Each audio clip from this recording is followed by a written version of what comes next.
Heavenly Father, we praise and glorify you today for your grace and enduring love for our country.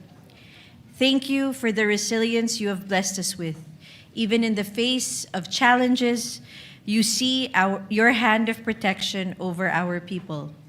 Lord, continue to guide us, grant us your wisdom, and teach us to serve selflessly, always putting the needs of our country above our own. As your word in James chapter 1, verse 5 declares, if any of you lacks wisdom, you should ask God, who gives generously to all without finding fault, and it will be given to you. Today, we humbly ask for that wisdom. May it lead our thoughts, shape our words, and direct our actions as we deliberate on laws and policies that will define the future of our beloved country. We thank you for the privilege of public service, for the opportunity to serve our kababayans and to be instruments of change for their well-being. Remind us always that it is not a privilege for personal gain, but a sacred calling to uplift the lives of others. May we use this responsibility to bring comfort, hope, and lasting progress to our people. We pray for peace and unity in our land so that we may serve our country with one voice, compassion, and dedication. We also lift up to you our kababayans here and abroad. Keep them safe, strengthen their faith, and bless their families. Lord, we once again thank you for your endless love and grace. We entrust our country and our future in your mighty hands. In Jesus' name we pray, amen. Amen. The Secretary will please call the roll.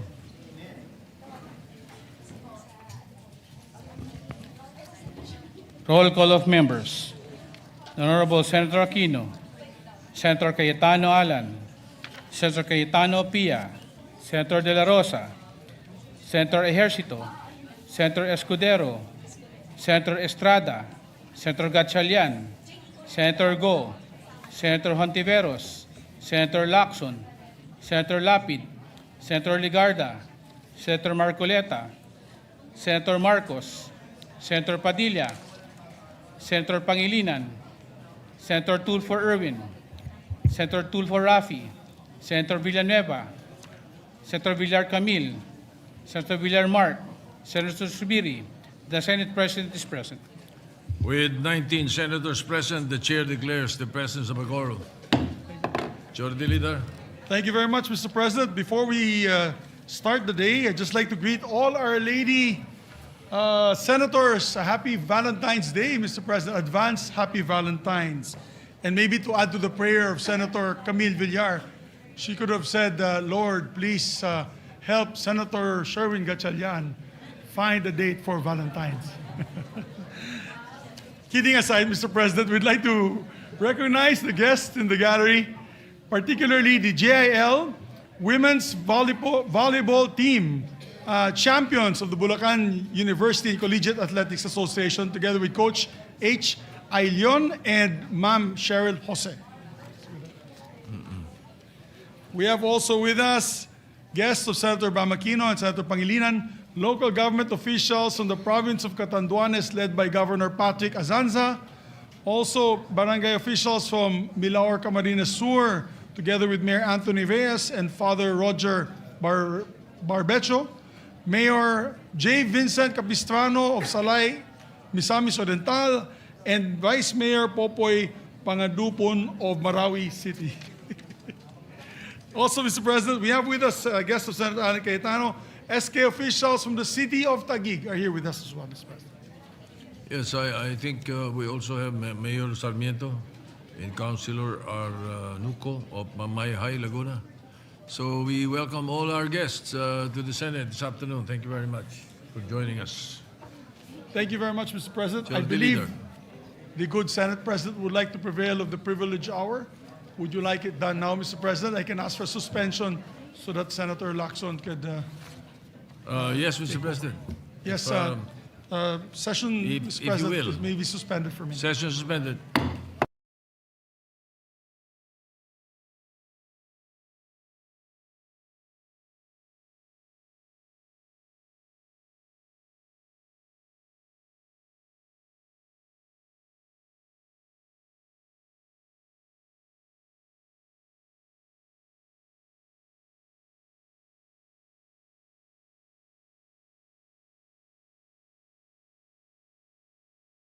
Before we recognize our distinguished Senate President, we'd like to also recognize an additional guest of Senator Aquino.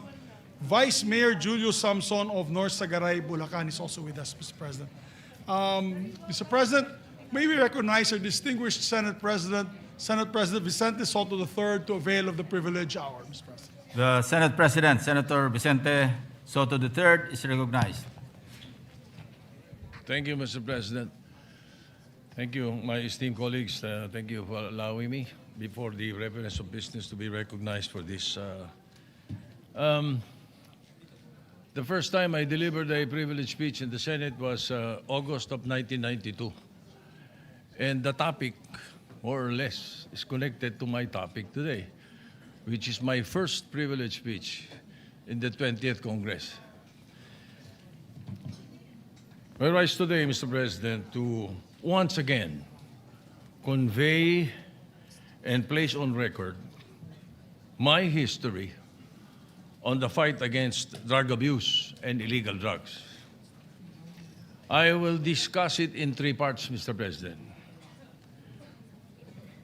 Everybody agrees that when it comes to the eradication of prohibited drugs and drug abuse in our country, but the argument lies in the manner and method to combat this pervasive menace to the society. Let me begin with the past, Mr. President. As I had said in three parts, the past, the present, and the future. In the past, 1988, I was elected Vice Mayor of Quezon City. I immediately established the Quezon City Anti-Drug Abuse Advisory Council. The program was recognized for reducing the drug problem in Quezon City from a high level of 54% in the entire Metro Manila down to 9%, significantly lower, in very lower levels that the World Health Organization, the WHO, later recognized it as a model council.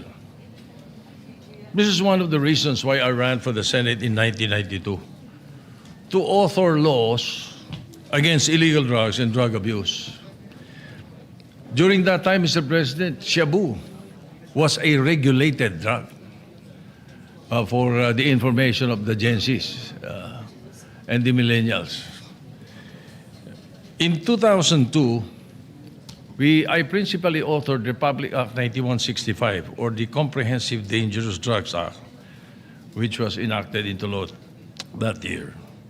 It emphasizes rehabilitation for drug dependents, both voluntary and compulsory, and mandates drug education programs in schools and communities.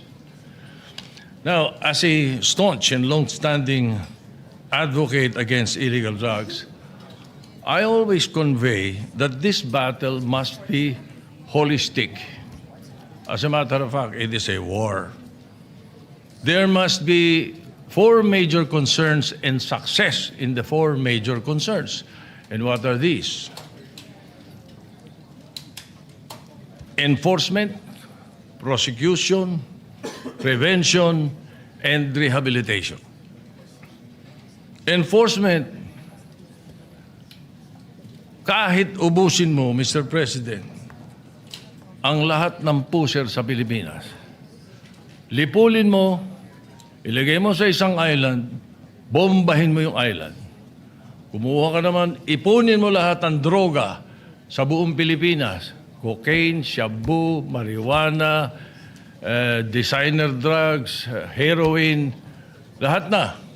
Pag sama-samahin mo sa isang lugar, sunugin mo lahat. You will not be able to eradicate it. Why? Because there are drug dependents. Hanggang may drug dependent, they will find substances to abuse. May contact cement, may Novain, may cough syrup. Yung napatay na professor sa UP, 17 stab wounds. Cough syrup high. Yung tao nung mahuli namin. And then, prevention. Prevention, Mr. President. unfortunately, is not integrated in the DepEd curriculum. While it should be a drug abuse resistance education program that should be incorporated in this, in the Department of Education. Grade 5, grade 6, grade 7. The then President Erap started it in 1998. With you as the, Mr. President, the presiding officer, Senator Lacson as head of the PAOK TF. But it died a natural death after President Estrada was removed. But then, it is a very important component. Prevention. And the only way to do that is in grade 5, grade 6, grade 7, drug abuse resistance education program. They will already know by that time, before they reach first year high school, that illegal drugs will be bad for them. Drug dependency will be bad for their family, for their future, for their health.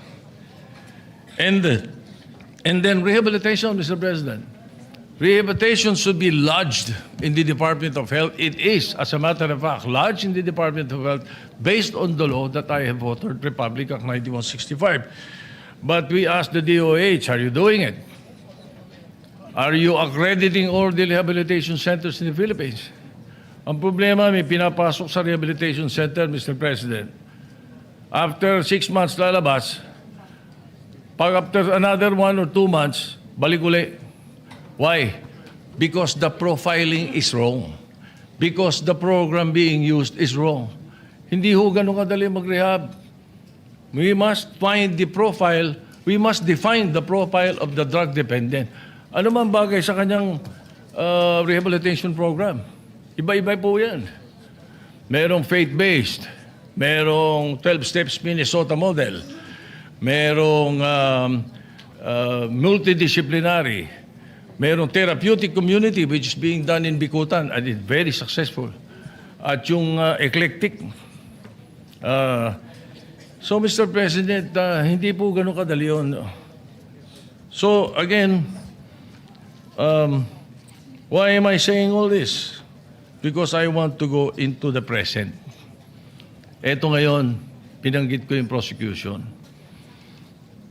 As I go into the present, I mention now, I've read an article in the Inquirer entitled, "The Drug War Bows to Law," last January 6, 2026. It mentioned that for the period of January to May 2025, there are 284 drug-related acquittals from the Court of Appeals. January, February, March, April, May. 5 buwan lang, Mr. President. 284 drug-related acquittals from the Court of Appeals. This exceeded the whole 2018 acquittal from the Supreme Court and the Court of Appeals, which recorded 257 drug-related acquittals. In 2019, the Appellate Court recorded 944 acquittals. As mentioned in the article, this reveals a system inundated with cases, poorly built, that findings of guilt cannot stand. Appellate justices point to repeated violations of the chain of custody rule under Republic Act 9165. We somehow amended already Section 21 a few years ago because also in the law we incorporated there that it should be reviewed every 10 years. Now, Mr. President, as indicated in the budget notes of the Supreme Court for fiscal year 2026, the court posted a below-target disposition rate of 27%. Meanwhile, backlogs on pending cases ranging from 3 to 6 years increased to 87.7% for 2024. In the 2024 Judiciary Annual Report, there are 2,930 pending criminal cases in drugs courts, in the e-court system. Mr. President, in the data from the Dangerous Drugs Board, which I was a chairman before, from July 2022 to December 2025, there were 169,534 cases filed for dangerous drugs seized with a total value of 100 billion pesos. 4,296 of these cases were dismissed. Upon interview with several court personnel in Manila, Mr. President, they've noticed that the information in cases filed seems to have templates. Parang pare-pareho. And there were instances that there is duplication in evidence used in different cases. So these weak cases may be results of poor coordination between the police and the prosecution. Nakakalungkot, Mr. President, but let me go back again to the past pagdating dito sa issue na to. When I established the Quezon City Anti-Drug Abuse Council, we had these 4 primary concerns which I studied and learned from abroad. The chief city prosecutor then, Pepe Erestain, assigned to me 12 assistant city prosecutors only to prosecute drug cases in Quezon City. And together with that, the head of NARCOM then, one of your batchmates, Mr. President, assigned to me a NARCOM contingent to handle enforcement. Ang problema, Mr. President, after a few months, sunod-sunod ang dismissal. Kaya ako binabalikan yung kwento ngayon eh. Sunod-sunod ng dismissal. Kinausap ko ngayon yung NARCOM at ang chief of police namin noon, si Colonel Rodolfo Garcia. Sabi ko, ano ba nangyayari?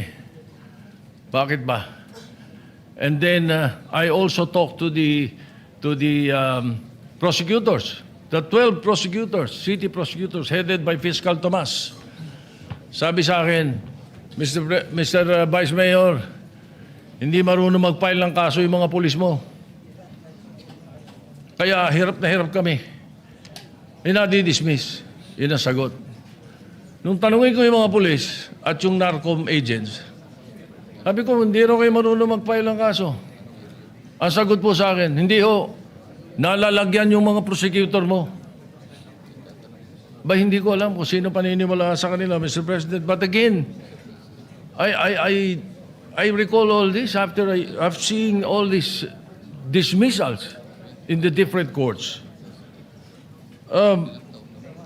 Well, here's the beef, Mr. President. In another inquiry in Parañaque, they say that almost 75 to 85% of drug cases are dismissed because of the non-observance of the dual witness required by law.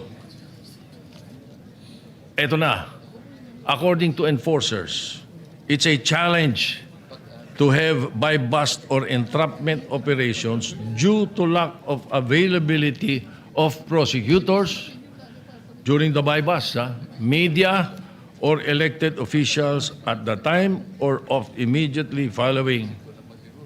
Yan ang sinasabi, as required by law. Indeed, yes, we placed that in the law then. It was an amendment proposed by Senator Nene Pimentel, I distinctly recall. In the case of People versus Nisperos, even 30 minutes after the enforcement is no longer considered as immediately following, thus will violate the procedure required by law. So I checked with the other drug laws in our neighboring countries, Mr. President, for 2024 to 2025. Singapore remains a global leader in strict enforcement and with 95% conviction, 95% conviction rate for drug offenders. Among our neighbors, Singapore, Hong Kong, Japan, Thailand, South Korea, Malaysia, India, and Taiwan, We are the only country with a statutory chain of custody rule. Other countries observe it, but as part of proof only and not by law. They have high evidentiary expectations, but there is flexibility on how the chain is proven. Yes, being the author, baka sabihin nyo, you're to blame. Ba't nilagay nyo yan? Hindi po. Times are to blame. Nakaka-imbento nakakapalusot And that is the reason that Congress should be dynamic. That is the reason that we have to come up with new laws or upgrade or amend our laws, Mr. President. So indeed, it is high time that we, I now go to part 3, the future, Mr. President.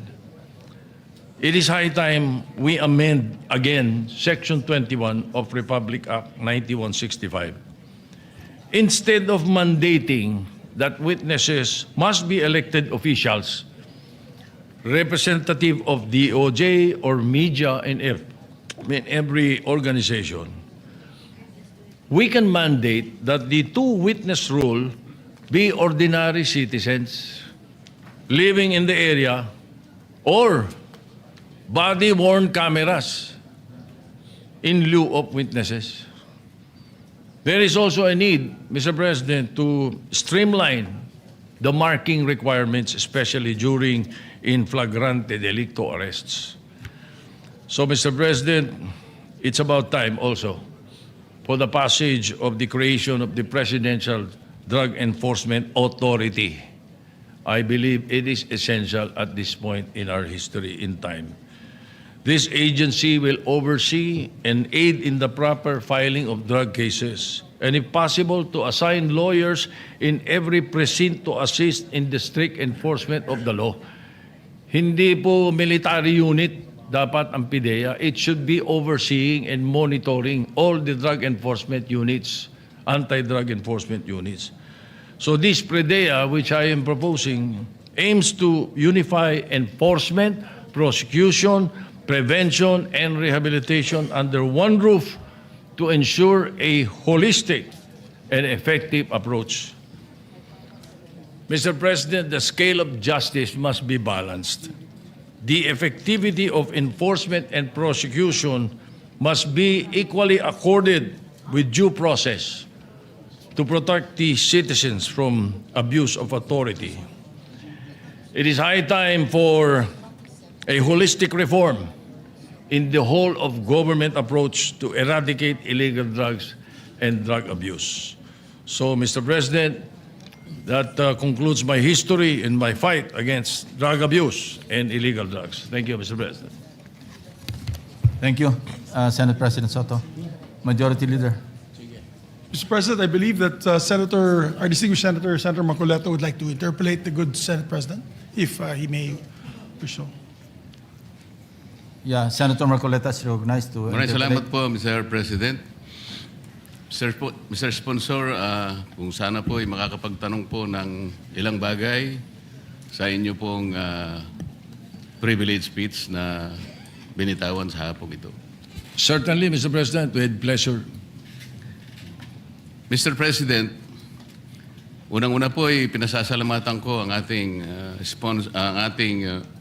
Senate President sa paglalahad niya ng kanyang makulay na kasaysayan kung paano po pinasimulan ang kanyang inisyatibo para makatulong po sa pagsugpo ng droga sa ating bansa. Napaka-importante po talaga na ito po ay diretsahang mabaka po ng ating pamahalaan para sa ganun ito po ay mapuksa sa lalong madaling panahon.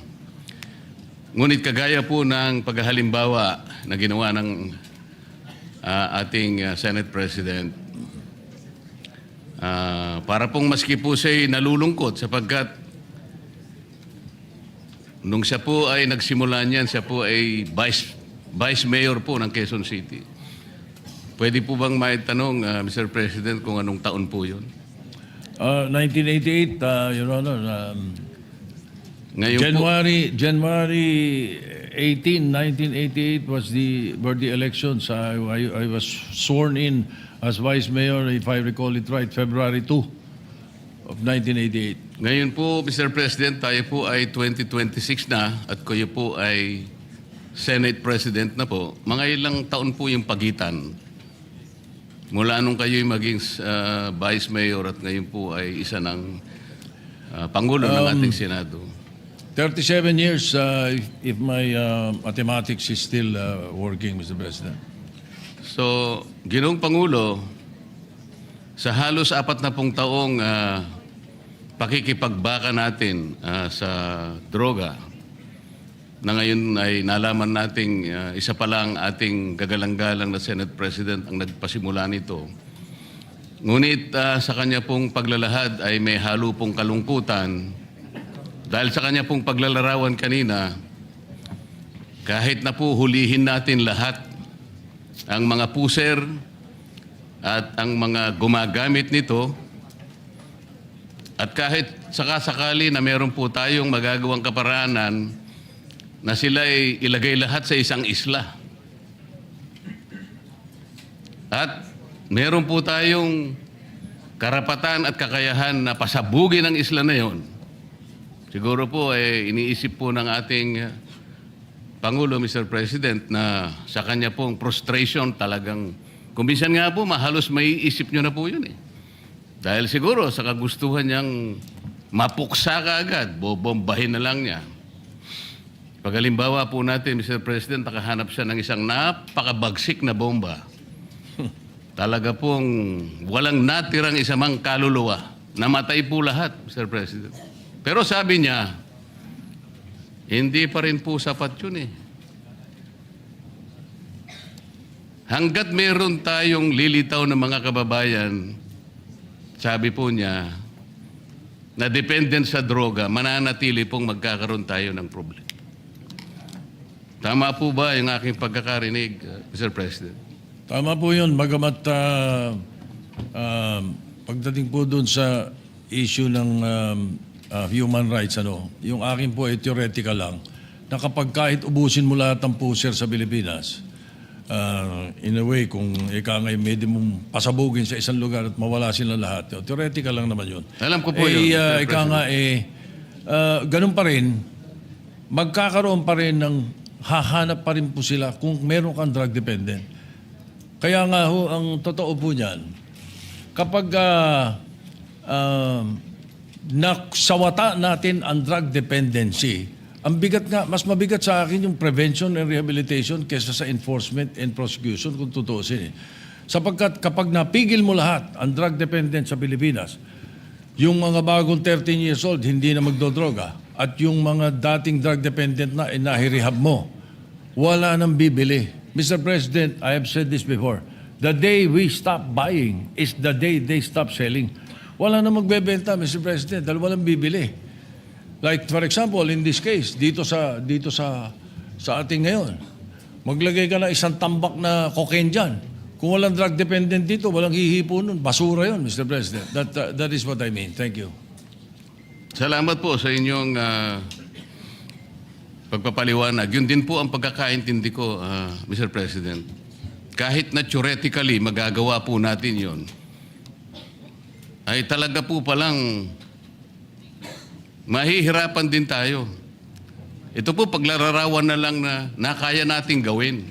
Kunwari, totoong lahat na nagawa po natin yun.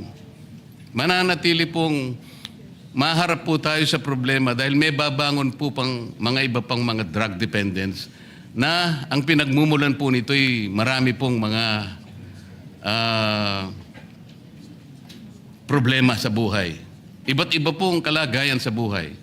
Halimbawa po, Mr. President, sa napakahirap pong kalagayan ng napakarami nating mamamayan ngayon, yung kanilang pong pagkain lang, Mr. President. Ngayon po ay halos na doble na po ang presyo ng mga bilihin ngayon. Isama po nyo yung gamot, yung lahat po ng pangangailangan para mabuhay ka lang ng disente. Kaya kung minsan po nagagawa na ng mga tao para malimutan lang ang problema na kanilang kinakaharap sa araw-araw. Lalo pa nga, isama mo po ang kanilang mga anak. Kaya po sila nakakahanap ng paraan para malimutan siguro yung problema. So, kung hindi po natin maayos ang problema nating pang-ekonomiko, socio-economic problems, yun po talaga ang kausa. Yan po yung pinagmumulan ng problema kung bakit lumalala at lalong nagiging mahirap para bakahin natin ang problema ng droga. Sa makatwid, Mr. President, hindi lamang po yung actual na paghuli sa mga gumagamit ng droga, i-reinforce natin ang mga batas, i-prosecute natin, i-rehabilitate. Kinakailangan po nating puntahan yung pinagmumulan muna ng problema kung bakit nagkakaroon ng mga taong sapilitang gumagamit ng droga. Sa makatwid, lalong mas malaki po yung problema ang kinakaharap natin. Hanggat hindi po natin na isasaayos ang napakaraming problemang bumabalot sa ating bansa, mananatili po na magkakaroon at lalo pa pong magkakaroon at dadami pa ang mga taong maghahanap ng pansamantalang pagtatakip ng kanilang problema. Yan nga ay sa pamamagitan ng paggamit ng droga. Tama po ba ang aking assumption, Mr. President? Yes, Mr. President, maraming salamat po. At, maganda yung napunto ninyo sapagkat you are absolutely right. But hayaan niyo pong dagdagan ko. Ano? At hindi lang yung ikang escape ang pinag-uusapan dito. As a matter of fact, thank you for reminding me because if I am asked, may mga drug dependent hanggang ngayon, drug dependent pa rin kahit ubos na droga. Ano ba problema? Ayan ang tatanong. Ano ba ang pinagsisimulan niyan? Mr. President, I have used an acronym, PEACE, P-E-A-C-E, to describe it. And that encompasses and includes what the distinguished gentleman from Tarlac said, Senator Marcoleta. Tama po yun. Because P stands for peer pressure. Yan po isa sa mga dahilan. Sa eskwela, sa barkadahan, naku, pag hindi ka sumubok, ganito. Isa po yun. Yung E sa peace stands for escape. Yun mismo yung sinasabi ninyo. At yun ang isa sa mga dahilan. Parang escape po yan. Nakala nila, makakatakas sila sa problema nila, makakatakas sila sa kahirapan nila, sa pamamagitan nito. Mali po. Lalong nadodoble ang problema nila. Yung A naman sa peace stands for availability. Napakalaki hong negosyo nito. Ito po, bilyon-bilyones na dolyares na negosyo ito. That's why these people, these drug lords, these drug pushers, especially high-level drug traffickers, will make it available in your streets, in your homes, in your schools, everywhere. They will make it available. At kukumbinsin kayo na sububok at malulong dito sapagkat negosyo po ito. It's a $1 trillion industry in the world. Yun naman pong C sa peace is curiosity. At yun ang pwede nating iwasan doon sa sinasabi kong prevention sa Drug Abuse Resistance Education Program ng mga kabataan. Curiosity po ang simula nung iba. At yun namang E sa peace is emptiness. Kapag walang pagmamahal, pag walang Panginoon sa puso mo, Panginoon, pag walang ang Diyos sa puso mo, iyon na tinatawag nga na emptiness, malamang malulung ka sa ipinagbabawal na gamot. Yun po ang isa sa mga binabanggit ko lagi. Kaya po, salamat at nabanggit nyo yung mga dahilan na yan. At yan hindi madaling harapin, hindi madaling solusyonan. As a matter of fact, it has to be an ongoing fight. It is a war. And I always say, Mr. President, in this war, the best fighting unit against illegal drugs is the family. Kaya po, paulit-ulit ko pong sinasabi po yan. Salamat po. Salamat din po sa karagdagang paliwanag, Mr. President. Talagang yung P, pressure po talaga. Pressurado siya araw-araw. Walang makain ng anak niya. Walang magamit sa napakarami pong pangangailangan sa buhay. Litong-lito po siya. Talagang pressure po yun. Yung E, Ano na po yung A, Mr. President? Escape. Escape. Akala po niya, makakaiwas siya. Akala po niya, magagawa niya ng paraan, maiwasan niya na lang sapagkat hindi po niya mapunan ang pangangailangan talaga sa araw-araw. So napipilitan siya talagang humanap ng escape. Yung A, availability. Available po sa kanya yung option na yun dahil yun na lang po kasi ang tanging magagawa niya. Dahil kahit ano pong gawin niya. Sa napakahirap pong kalagayan ng marami nating kababayan, makikita naman po natin ang pinanggagalingan talaga nitong mga droga ay talaga pong yung mahihirap na segment ng ating population. Yung C, Mr. President, ano na po yun? Curiosity. Akala po niya, curiosity. Baka iniisip niya, tingnan ko nga, baka dito maka-escape nga ako. Ito na lang siguro ang mabuti kong gawin. Hanggang sang huli, Mr. President, ano na po yung huli? Emptiness. Emptiness. Walang pagmamahal, walang Panginoon Diyos. Hindi lamang po yun. Empty talaga. Literal pong empty. Walang pagkain, walang gamot, walang pambayad sa napakaraming mga bagay. Talaga pong malululong siya sa droga. Talaga pong hahanapin niya, Mr. President. Wala po siyang choice. Hahanapan po niya yung makakapagbigay sa kanya ng panandaliang siguro escape sa kanyang buhay. Hindi niya kayang harapin lahat. Tao lamang siya. Ito po ang pinanggagalingan ng problema ng droga. Ito lang pong nangyari sa atin ngayon. Very recently, Mr. President. Nung nilimas po ang ating kabangbayan, lalo pong nalugso ang economic condition ng ating bansa. Lalo pong tumaas ngayon ang bilihin. Maski kanino po kayo magtanong ngayon, litong-lito ang ating mamamayan. Kaya alam ko po, lalong dadami na naman ang droga. Nakakalungkot po, nakakatakot. Sana po ay unahin natin sana yung pinagmumulan ng problema ng droga. Ito po yung pangkalahatang kalagayang kabuhayan ng ating bansa. Maraming salamat po, Mr. President. Maraming salamat po sa inyong panahon. Thank you. Just for the record, Mr. President, tayo naman po ang Kongreso at Senado, hindi po nagkukulang kung tutuusin. Lagi po nating hinaharap ito. At meron nga po tayo mga tinutulak na mga bagong batas na pwedeng sumagupa dito. Ang isa po na mga naipasa na natin, na inaasahan ko that in the very near future, the Executive Department will finish this. This is Republic Act 11928. This is the Separate Facilities for Heinous Crimes Act. Ito po yung mag-i-establish tayo ng isang lugar na kung saan nakahiwalay yung mga high-level drug traffickers para po maiwasan na natin yung debate naman pagdating sa death penalty. Anyway, Mr. President, maraming salamat. Senator Robin Majority Leader, Padilla is recognized. Maraming salamat po, Ginoong Pangulo.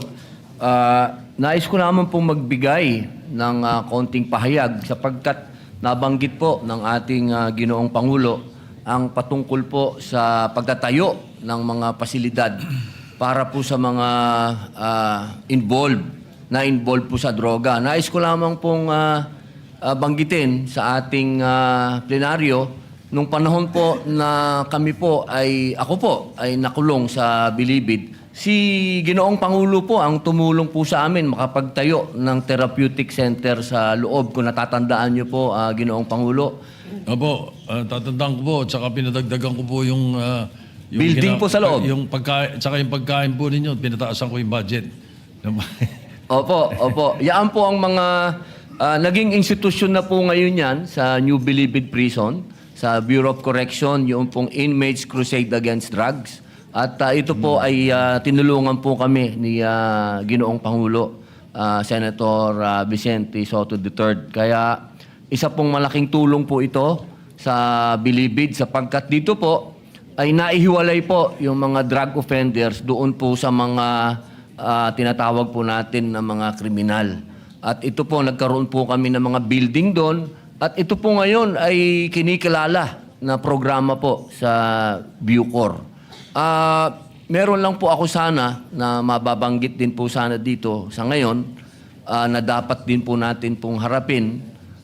may kinalaman din po ito. Sa ngayon po kasi yung atin pong mga kulungan ay napakarami pong mga drug offenders po ngayon na nakakulong. At katunayan po, halos ang buong population po, sabihin na natin, 80% ay drug offenders po. Sana magkaroon din po tayo ng mga panukala na makapaghihiwalay po sa atin, doon po sa mga usapin na kung sino po yung mga heavy user, doon naman po sa mga light users pa lang, na wag po sana silang mapasama doon sa mga tinatawag po natin ng mga pusakal na kriminal.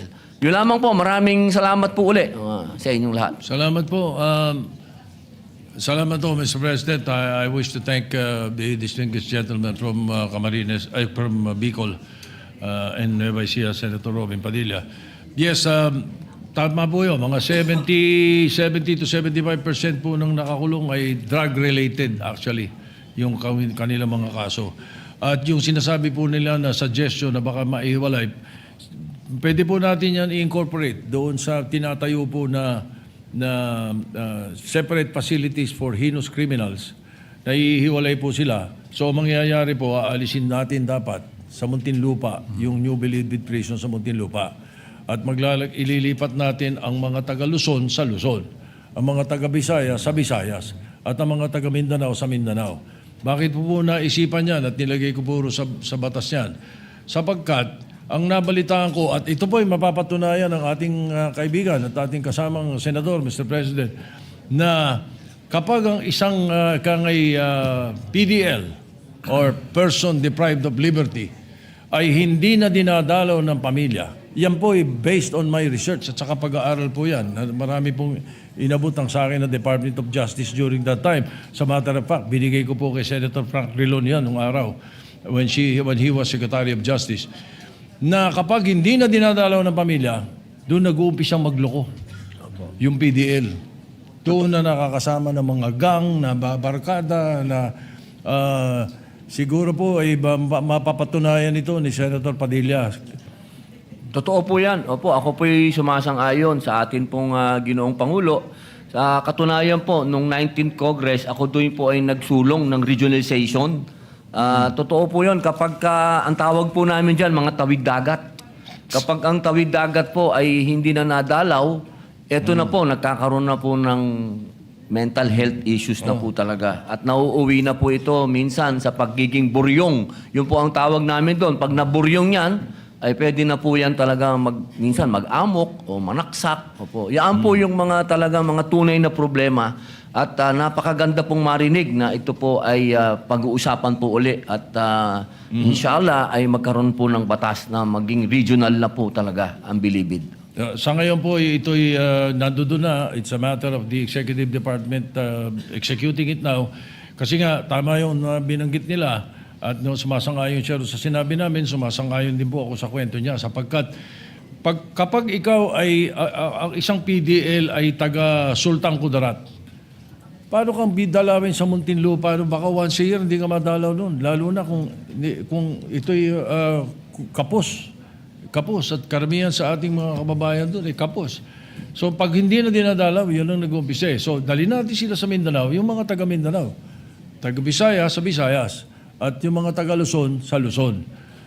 Ang mangyayari po niyan, at sineperate po natin yung mga loko, yung mga heinous criminals, sineperate natin yan. Yung Muntinlupa po, 324 hectares, tama ba? 324 hectares po yun. Ang laki pong ginhawa sa gobyerno to. Kung ito'y gagawin na lang natin, imbis na NBP, gagawin natin itong yung education university belt. University belt. Marami pong magtatayo ng mga eskwela at university ron. At magiging growth corridor po yan papunta sa south ng Luzon at ng Metro Manila. Malaking bagay po yun at I hope maumpisa na po yan. Ang alam ko, when Secretary Remulla was DOJ Secretary, they started already the groundbreaking for that. So Sana po matuloy at salamat sa inyong pagsuporta at pagtangkilik, Your Honor. Apo, maraming salamat po, Ginoong Pangulo. Meron lang po akong idadagdag, konti lang po doon. Nakapag-usapan din po namin ito. Totoo po yun ni Secretary Remulla nung siya po ang DOJ. Ni-request ko lang po sa kanya no, na sana i-maintain lang yung maximum prison na parang Alcatraz po, na wag namang gibain kasi historical, very historical po yung maximum prison, na kung ito po ay matutuloy, magkakaroon po ng paglilipat. Sana lang po, i-maintain lang yon sapagkat napaka-historical po nung main building po ng Bilibid. Maraming Museum. salamat po, Ginoong Pangulo. Pwede pong maging museum. Maliit na party lang naman po yan, so pwede po yung suggestion niya. Thank you. And again, 11928 was co-authored by Senator Mig Subiri, Mr. President, just for the record. Senator Joel Majority Leader. Villanueva is recognized. Mr. Yes. President, just very short, Mr. President, manifestation, and if I may just raise one question to our dear Senate President. First of all, at the onset, may I just put into the records of this August Chamber my sincerest thanks and gratitude and support to the privileged speech given by our Senate President. Just one thing that I'd like to raise that touched my heart is when the Senate President made mention not only about all this, the pressure, peer pressure, escape, availability, curiosity, and the last one was mentioned, yung emptiness, Mr. President. And emptiness stems from the fact that a person has no course or hope anymore to live and fight another day. And that's why dun po sila pumupunta. And binanggit po ng ating Ginoong Pangulo na napakahalaga ng pananampalataya, napakahalaga ng relationship sa Diyos, napakahalaga ng mayroon kang pinupuntahan at nakakausap through prayers, Mr. President. And I remember there was a time in the history of this country when we actually focus on moral recovery program wherein we involve religious groups, religious sectors. I have talked to so many people, Mr. President, and I don't know if our Senate President would agree with this representation. I have talked to so many people, and experts, etc., and our Senate President's been fighting this menace in our society for almost 40 years now. And they have been saying, Mr. President, maraming programa ang pumapalpak kahit na merong lugar, kahit mayroong building, kahit mayroong programa, etc. Pero kung wala po yung moral aspect, yung pong paggabay, pastor man ito, pari man ito, imam man ito, Mr. President, bigay ng importansya sa relasyon niya, sa kanyang Diyos, sa kanyang tagapagligtas, then it is impossible really to redeem and to rehabilitate a person who is drug dependent, Mr. President. So I just wanted to ask our dear Senate President about this and how we can really mas mapaigting pa, mas mapalalim pa yung pagkakaroon o pag-i-involve ng tinatawag na moral recovery program, Mr. President. Yes, Mr. President. Tama po yun.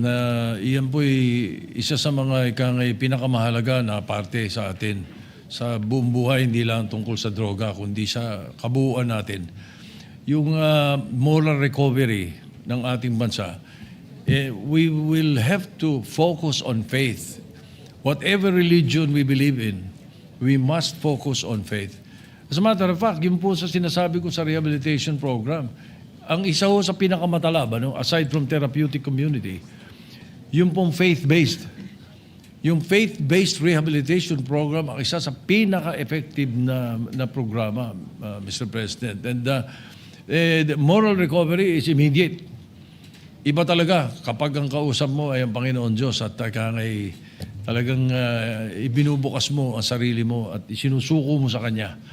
Malaking bagay po ang nangyayari at marahil we can think of a way of how we can incorporate it in the authority that I am proposing, the Presidential Drug Enforcement Authority. Because aside from the 4 major concerns that I mentioned, there is this new technique of alternative development. And perhaps after alternative development that we can use, we can also infuse moral recovery. Mas madali hong mako-convert yung mga drug dependent kung magkakaroon ng moral recovery program and faith-based as much as possible. Yes, Mr. President. Thank you. sir. Thank you, Mr. President. I will fully support that. And thank you, Mr. President, for that very clear answer, Mr. President, especially based on experience by our Senate President. Importante ho na talagang maisapuso, masaisip, at talagang maintindihan mabuti ng isang mamamayan na ang kanyang buhay ay mahalaga at merong patutunguhan ang kanyang buhay kung meron siyang pagkilala at pananampalataya sa pinananaligan niya na Diyos. Maraming salamat, Ginoong Pangulo. Thank you, Mr. President. Salamat din po. Salamat po, Mr. President. Thank you. Majority Leader. Thank you very much. Thank you very much, our dear Senate President, for his privileged speech. Mr. President, I move that we refer to the Committee on Public Order and Dangerous Drugs the privileged speech of the distinguished Senate President together with all the manifestations and interpellations done after. Mr. President, Senate President, may is we recognized. please ask the Majority Leader to include also the Committee on Justice? Oh, yes, Mr. President, a secondary committee, Committee on Justice. So referred. Is there an objection? Hearing none, so referred. Thank you very much, Mr. President. Mr. President, I move that we take up proposed Senate Resolution number 297. I so move, Mr. President. Is there an objection? Hearing none. Asa na yun? 297, Mr. President. Resolution 297. Senate Resolution 1794. Or maybe before that, Mr. President, I move to withdraw that motion and proceed with the reference of business, Mr. President, so that we can put that clearly on the record. Mr. President, I move for the reference of business and withdraw the previous motion. Reference muna. Doon ako nakatingin eh.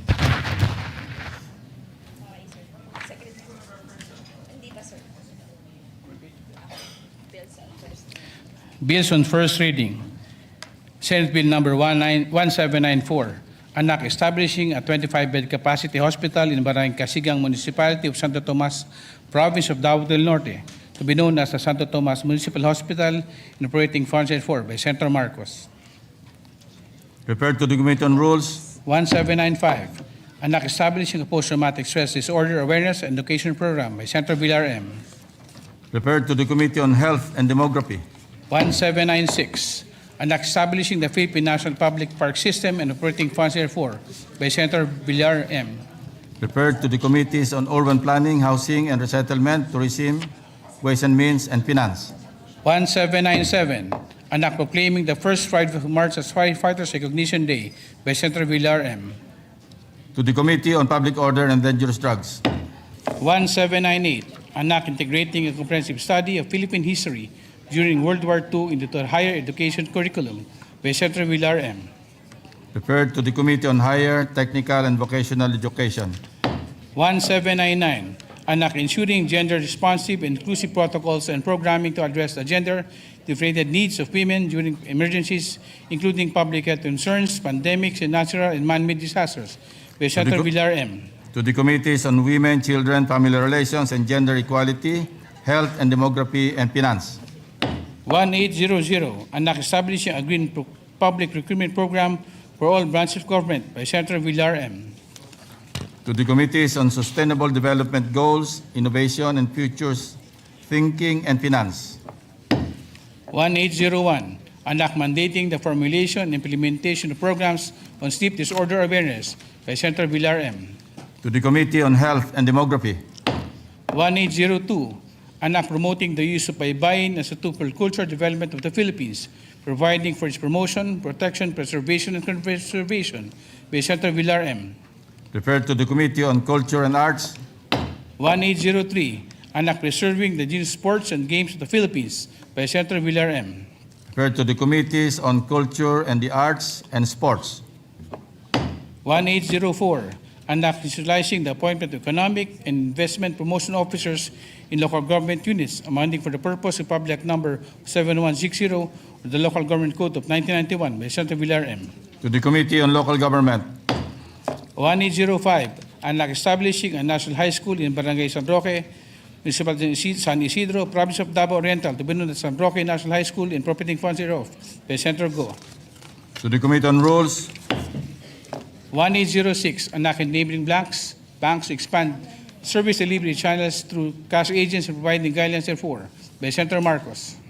to the Committee on Banks, Financial Institutions, and Currencies, 1807, an act further promoting renewable energy, amending therefore Republic Act Number 9513, otherwise known as the Renewable Energy Act of 2008, Republic Act Number 7160, otherwise known as the Local Government Code 1991, and for other purposes by Senator Marcos. to the Committees on Energy, Local Government, and Ways and Means, 1808, an act amending Republic Act Number 11697, otherwise known as the Electric Vehicle Industry Development Act, and for other purposes by Senator Marcos. to the Committees on Energy, Trade, Commerce, and Entrepreneurship, and Ways and Means, 1809, an act providing for the creation, organization, and operation of digital banks, amending for this purpose Republic Act Number 8791, otherwise known as General Banking Law of 2000. to the Committee on Banks, Senator Marcos. Financial Institutions, and Currencies, Additional reference. Additional reference of business. First reading. 1810, an act strengthening the Commission on Elections by increasing the manpower complement in field offices, providing office spaces separate, independent from local government units, and appropriating funds for amending for the purpose Batas Pambasa bilang 881, otherwise known as the Omnibus Election Code of the Philippines, as amended by Senator Aquino. to the Committees on Electoral Reforms and People's Participation, Civil Service, Government Reorganization, and Professional Regulation, and Finance, 1811, an act converting the extension campus of the Cebu Technological University in the municipality of San Remillo, province of Cebu, into a regular campus and appropriating funds therefor by Senator Aquino. Committee on Rules, 1812, an act converting the extension campus of the Technological University in the municipality of Tabuelan, province of Cebu, into a regular campus and appropriating funds therefor by Senator Aquino. to the Committee on Rules, 1813, an act converting the extension campus of Technological University in the municipality of Tabogon, province of Cebu, into a regular campus and operating funds therefor by Senator Aquino. to the Committee on Rules, 1814, an act converting the extension campus of the Cebu Technology University, Dan Bantayan, in the municipality of Bantayan, Bantayan Island, province of Cebu, into independent regular campus and operating funds therefor by Senator Aquino. to the Committee on Rules, 1815, an act creating the Department of Education, Northern Iloilo Division, and operating funds therefor by Senator Aquino. to the Committees on Basic Education, Civil Service, and Government Reorganization, and Professional Regulation, and Finance, 1816, an act providing for institutional, structural, and systemic defense reforms in further purposes by Senator Ligarda. referred to the Committees on National Defense and Security, Peace, Unification, and Reconciliation, and Finance, 1817, an act implementing a lifeline rate for internet services, amending for this purpose Section 17 of Public Act Number 7925, otherwise known as the Public Telecommunications Policy Act of the Philippines by Senator Marcos. to the Committees on Public Services and Finance, 1820, an act establishing a comprehensive integrated and sustainable integration program for overseas Filipino workers by Senator Villanueva. to the Committees on Migrant Workers and Finance, 1821, an act promoting the adoption of digital payments for financial transactions with the government and all merchants by Senator Villanueva. to the Committee on Banks, Financial Institutions, and Currencies, 1824, an act defining and penalizing racketeering influence and corrupt organizations, providing civil remedies and forfeiture of illegally acquired assets and for the purposes by Senator Marcos. to the Committee on Justice and Human Rights, 1825, an act exempting the importation of medical supplies and equipment from customs duty and value-added tax by Senator Marcos. to the Committees on Ways and Means, and Health and Demography, 1826, an act strengthening the government procurement, amending for the purpose Republic Act Number 12009, otherwise known as the New Government Procurement Act by Senator Marcoleta. to the Committee on Finance, 1827, an act amending Section 15, 21, and 25 of Republic Act Number 6770, otherwise known as the Ombudsman Act of 1989, and providing funds therefore by Senator Marcoleta. to the Committee on Justice and Human Rights, 1828, anak further strengthened with the Anti-Money Laundering Act, amending for the purpose Republic Act number 9160, otherwise known as the Anti-Money Laundering Act of 2001, as amended by Senator Marcoleta. to the Committees on Banks, Financial Institutions and Currencies, and Justice and Human Rights. 1829, an act to further combat financial fraud perpetrated against public funds, allowing private individuals to institute actions for false claims on behalf of the government by Senator Marcoleta. To the Committee on Justice and Human Rights.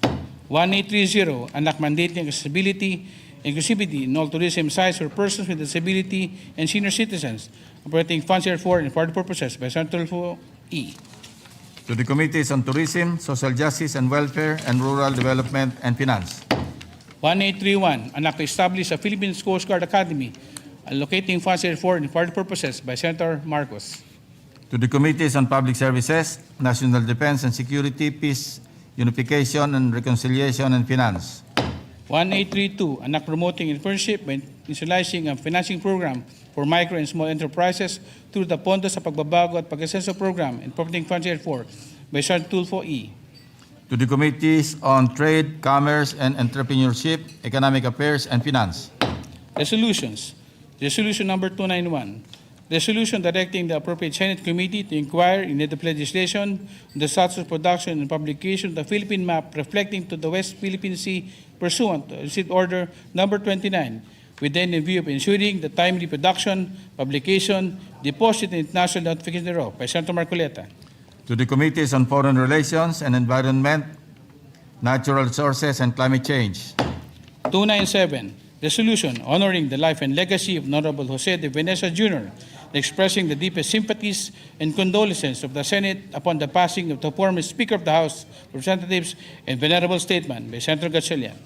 To the Committee on Rules, Majority Leader.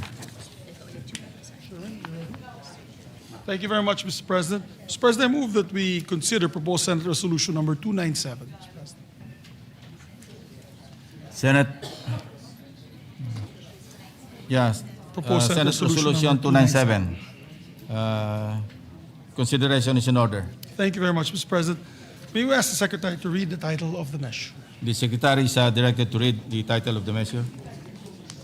Resolution honoring the life and legacy of Honorable Jose de Venecia Jr., expressing deepest sympathies and condolences of the Senate upon the passing of the former Speaker of the House of Representatives and Venerable Statesman. Mr. President, I move that we recognize the distinguished sponsor, principal sponsor of the measure, Senator Sherwin Gatchalian. To sponsor the measure, Senator Sherwin Gatchalian is recognized. Thank you, Mr. President. Thank you, Majority Leader. Mr. President, distinguished colleagues, today we mourn the passing of a titan of Philippine politics, the longest-serving Speaker of the House of Representatives in the post-war era, Jose de Venecia Jr. It is my privilege to sponsor a resolution honoring the life of this great man and expressing the deepest condolences of the Senate on the occasion of his passing. When I entered politics in 2001 as the representative of the 1st District of Valenzuela City, JDV was my first speaker. In many ways, he was a pivotal part of my formative years in public service. He was a leader, a voice of reason, and a figure of stability and continuity that was synonymous with our democratic institutions. Indeed, many would seek to emulate him as one of our nation's great parliamentarians and peacemakers, and an instrumental figure in organizations such as the International Conference of Asian Political Parties and the Asian Parliamentary Assembly. One of JDV's greatest gifts was the capacity to bring people together from different political camps and backgrounds to work for the common good. He was the architect of the Rainbow Coalition and the Sunshine Coalition, which were critical to ensuring the stability of government during turbulent times. During the term of President Fidel Ramos, JDV constantly held vital continuing dialogues with the leadership of the Moro National Liberation Front, or MNLF.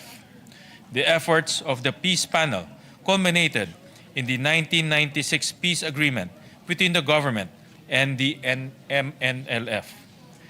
This is just one example of the flair for diplomacy and consensus building that made JDV a worthy champion for peace and progress.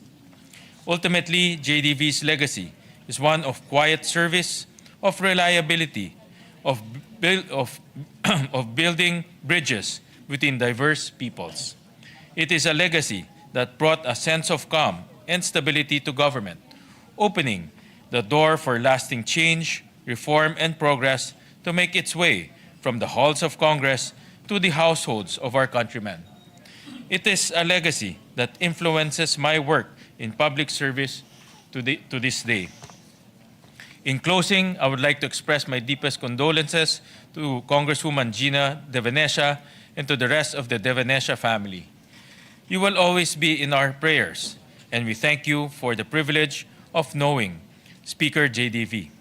We will always strive to honor this example. I know that his life will inspire future generations of civil servants to follow in his footsteps and work tirelessly for a more peaceful, harmonious nation. Thank you, Mr. President. Thank you, Senator Gatchalian. Majority Leader. Thank you very much. Lauren. Thank you very much, Mr. President. Mr. President, I'm next to co-sponsor the measure. May I just use my speech yesterday and my manifestation as the co-sponsorship of this particular resolution, Mr. President? For the Is record. there no objection? Hearing none, motion is approved. Thank you very much, Mr. President. Mr. President, next to give a co-sponsorship speech is no other than our distinguished colleague, Senator Lauren Legarda. Senator Lauren Legarda is recognized.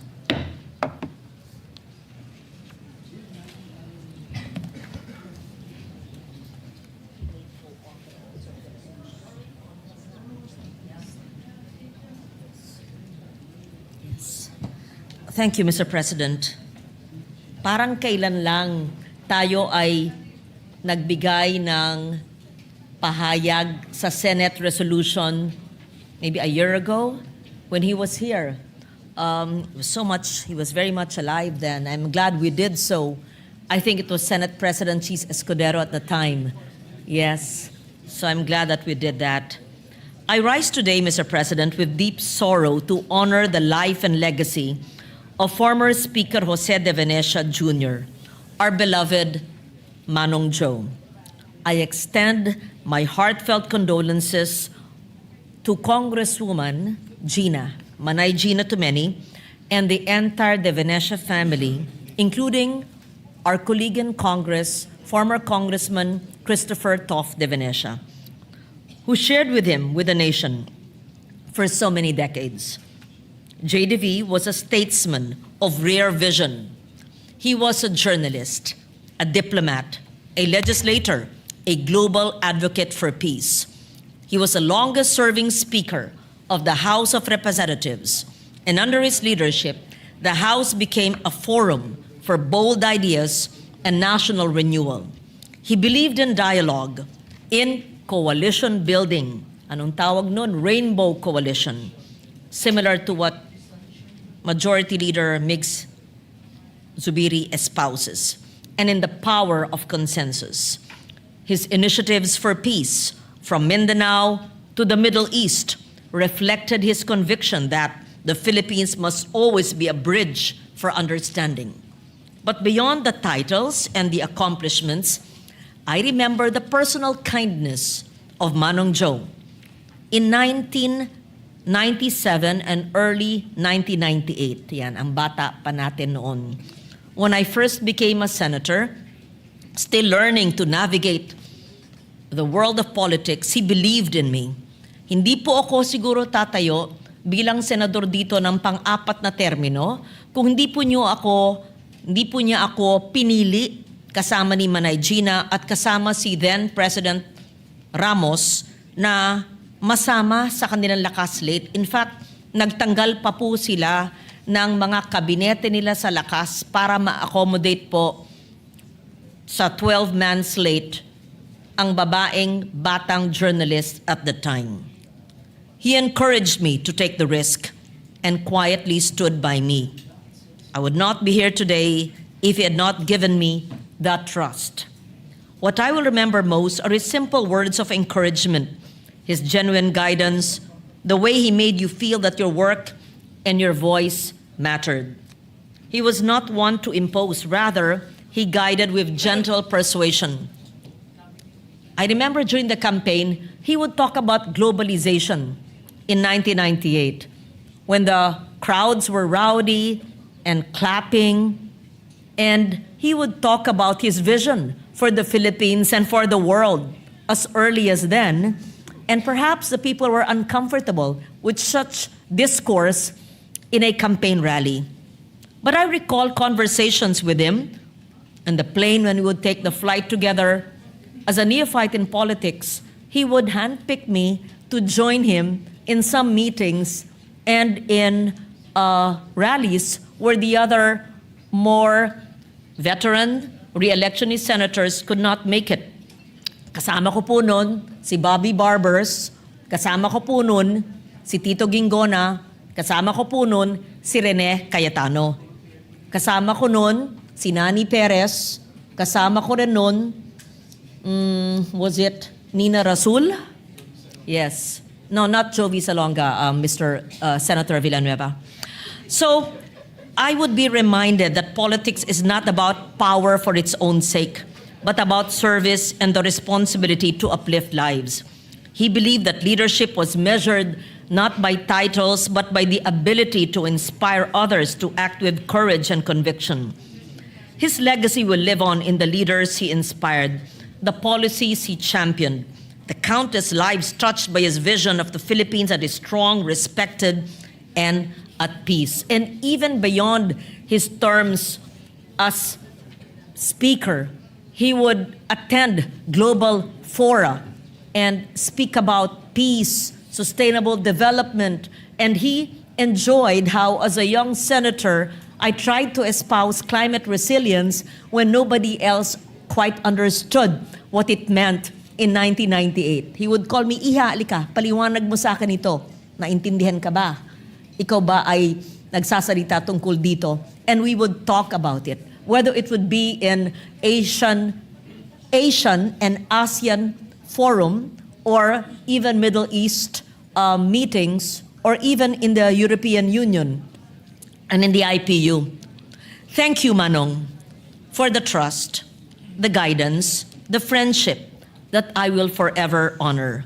Your example will continue to light our path, and your memory will remain a source of strength for all who believe in the power of service and the promise of our nation. And on a more personal note, Gina, who is a dear Manay, like a sister to me, asked me to say goodbye to Manong Joe in his last hours. I videotaped a short message on my phone and sent it to Manay Gina on the morning when he passed away. Sabi ni Gina, pagkatapos daw nakita yung video ko, Joe, nag-goodbye si Loren. 10 minutes after, he passed away. And Gina, even this morning, told you he loved you so much and believed so much in you. And that to me is really tugs at the heart and is much appreciated. For such a great man, a global Filipino, who was sometimes misunderstood and way ahead of his time in the 80s and the 90s. He also was the first, maybe, OFW who opened the doors for overseas Filipinos as well. There's so much that can be said about a great mind and a great man, and often quite misunderstood. Pero tuwan-tuwa po ako nung pinag-uusapan niya ang mga issues na bumabagabag sa mundo ngayon way back in the 1998 campaign. Rest in peace, Manong Joe. We love you. Thank you, Senator Ligarda. Majority Leader. Thank you very much, Mr. President. Before I recognize your distinguished colleague, Senator Joel Villanueva, I take assurance that he's now with his daughter, Casey De Venecia, who he was very fond of. And when she passed away at a very young age, when their house burned down, he never stopped thinking about her. So I'm happy to take note that at least, hopefully, they're together in heaven, Mr. President, enjoying their life together that they missed out because of the early death of his daughter. Mr. President, I'd like to recognize our distinguished colleague, no other than Senator Joel Villanueva, to also co-sponsor the measure. Senator Villanueva is recognized. Thank you, Mr. President. Thank you, our dear Majority Leader. Mr. President, dear colleagues, we join all the members of this August Chamber in celebrating the life and legacy of the esteemed Jose de Venecia Jr., former Speaker of the House of Representatives, a pillar of Philippine lawmaking and a statesman whose imprint on our republic will endure for generations. We extend our deepest condolences to Manay, Tita Gina, Congresswoman Gina, Congressman Toff, and the entire family of Tito Joe. Let me first pay tribute to the great JDV for his many accomplishments. He served as House Speaker from 1992 to 1998, and again 2001 to 2008. The very first, Mr. President, to hold the speakership 5 times in separate terms. Among the landmark measures he authored are the Build, Operate, Transfer Law, widely known as the JDV Law, the Basis Conversion and Development Act, the New Central Bank Act, the Low Cost Housing Law, the Migrant Workers and Overseas Filipino Act of 1995. His advocacy, Mr. President, for migrant workers would later inspire this representation in crafting the Department of Migrant Workers Act. His legislative record alone would secure his place in history. But Speaker Joe de Venecia gave far more than laws. He gave leadership. Hence, I rise today, Mr. President, not only as a former member of the House of Reps, but as a grateful colleague who had the honor of working alongside him during his speakership from 2001 to 2008, a defining chapter in the life of our legislature and our country. Those years were not easy. Our nation faced political transition, economic uncertainty, and profound questions about governance. At Ginoong Pangulo, sa gitna po ng mga hamong ito, si Speaker Joe de Venecia stood as a steady and principled leader. Ipinakita po niya sa atin na ang tunay na pamumuno ay hindi po nasusukat sa kapangyarihan. Kung hindi po sa kakayahan niyang makinig, umunawa, at magbuklod. As Speaker, he understood that authority in a democracy is built not on command, but on consensus. He listened carefully, respected dissent, and believed deeply in the power of dialogue. Sa mahahabang caucus at mainit na mga debate sa plenaryo, tinitiyak ni JDB na meron pong puwang ang bawat tinig at pananaw. He was not merely fluent in the rules of the House, but deeply committed to their spirit. Under his leadership, the Chamber remained a true home of free debate and democratic process, an institution he strengthened and protected. Halos isang dekada rin po kaming nagkasama ni Speaker JDB sa mababang kapulungan. At kung matatandaan niyo po, ang grupo ng minorya noon ay nakapag-produce ng 9 na senador dito sa Senado.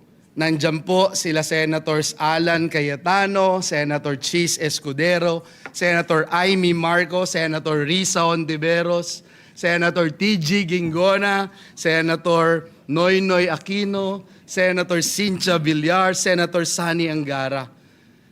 Nasa minorya man po kami noon, Ginoong Pangulo, marami kaming natutunan kay Speaker JDV. Mula po sa malalaking usaping pambansa hanggang sa maliliit na bagay. Hindi lang po kami sa minorya ang nakarating dito sa Senado dahil na rin sa kanyang impluensya. Narito po ang ating Majority Leader, Senator Mig Subiri, Senator J.V. Ejercito, Senators Camille and Mark Villar, Senator Sherwin Gatchalian. Marami pong pinamana si Speaker JDV doon po sa Kamara de Representantes. Naalala ko, Ginoong Pangulo, noong tumakbo po siyang Pangulo against President Erap, nung natalo po siya bilang Pangulo, nakakagulat kasi yung bahay niya dito po sa Makati, araw-araw punong-puno ng tao. May catering, may tanghalian, may hapunan. Pero nung natapos yung eleksyon, I remember going there with my dad. Tatatlo lang po kami, Ginoong Pangulo. Minsan sumasama po si Manay Gina, nagba-Bible study po kami. At sinabi po noon, at tandang-tanda ko ni dating Speaker Jody V, sabi niya, dahil po doon sa mga Bible studies, at sumasama po siya sa amin noon, nag-anniversary ang JIL sa Hong Kong, sa Taiwan, nakakasama ko siya, nakakatabi ko siya sa eroplano, marami po siyang kinukwento sa atin. At tandang-tanda ko po sinabi po niya, balang araw, at dahil dito sa mga ginagawa natin, na-realize ko na hindi pa tapos ang Diyos sa akin. At balang araw, makakabalik pa rin ako. At nangyari nga po, nakabalik po siya bilang Speaker of the House. Siya rin po, Ginoong Pangulo, ang may idea na dapat magkaroon ng party list representative sa House Committee on Rules.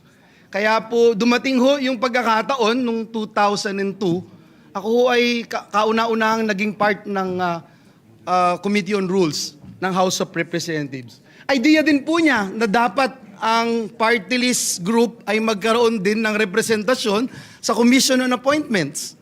At nangyari din po sa biyaya at habag ng Diyos, tayo po ay naging kauna-unahan ding miyembro ng Commission on Appointments representing the party list group. At simula po nun hanggang ngayon, lagi na pong may party list representative doon po sa Commission on Appointments. Beyond the gavel and the title, Speaker De Venecia, Mr. President, was a mentor. Hinikayat po niya ang mga nakababatang mambabatas noon. Lagi po niyang sinasabi ang importance ng pag-aaral, importante na makapagsalita ka mula sa iyong prinsipyo at laging tandaan na ang panunungkulan ay isang sagradong tiwala ng sambayanan. Marami po sa amin ang hinubog hindi lamang bilang mambabatas, kundi bilang tunay na lingkod bayan dahil sa kanyang halimbawa. Today, Mr. President, with heavy hearts, we join this august chamber united in remembrance and gratitude. We honor a life devoted to service, to country, to institution, and to democratic ideals. Ang kanya pong pamana ay mananatili sa mga batas na kanyang itinaguyod, sa kamara na kanyang pinatatag, at sa mga leader na kanyang hinubog. Thank you, Manong Jo, Tito Jo, Speaker Joe, for your leadership, for your wisdom, and for your lifelong devotion to the Republic. Hindi po kayo malilimutan ng sambayanang Pilipino. Maraming salamat, Ginoong Pangulo. Majority Leader. Very nice manifestation, Mr. President. Mr. President, I move also to recognize your distinguished colleague, Senator Jinggoy Estrada, to give his sponsorship of the measure. Senator Jingo Estrada is recognized. Thank you. Thank you, Mr. President. Mr. President, my dear colleagues, I rise today to co-sponsor proposed Senate Resolution number 297, honoring the life and legacy of former House Speaker Jose De Venecia Jr. and expressing deepest sympathies of this august chamber on the passing of a towering figure in Philippine politics, the husband of Pangasinan 4th District Congresswoman Manay Gina De Venecia. JDV shaped the face of politics and internal security. In the years of his illustrious career, he believed in the power of dialogue, having played a pivotal role in securing a successful peace agreement with the former secessionist Moro National Liberation Front and in negotiating both a ceasefire and a peace accord with the Armed Forces Movement Young Officers Union. As one of the longest-serving speakers of the House of Representatives, he dedicated his life in serving our nation for peace, prosperity, and respect, even to his political rivals. He faced formidable opponents, including my father, former President Joseph Estrada, during the 1998 presidential elections. Yet, what truly reflects statesmanship is that despite political differences, we regard one another as true family friends. And that bond remains to this day. In fact,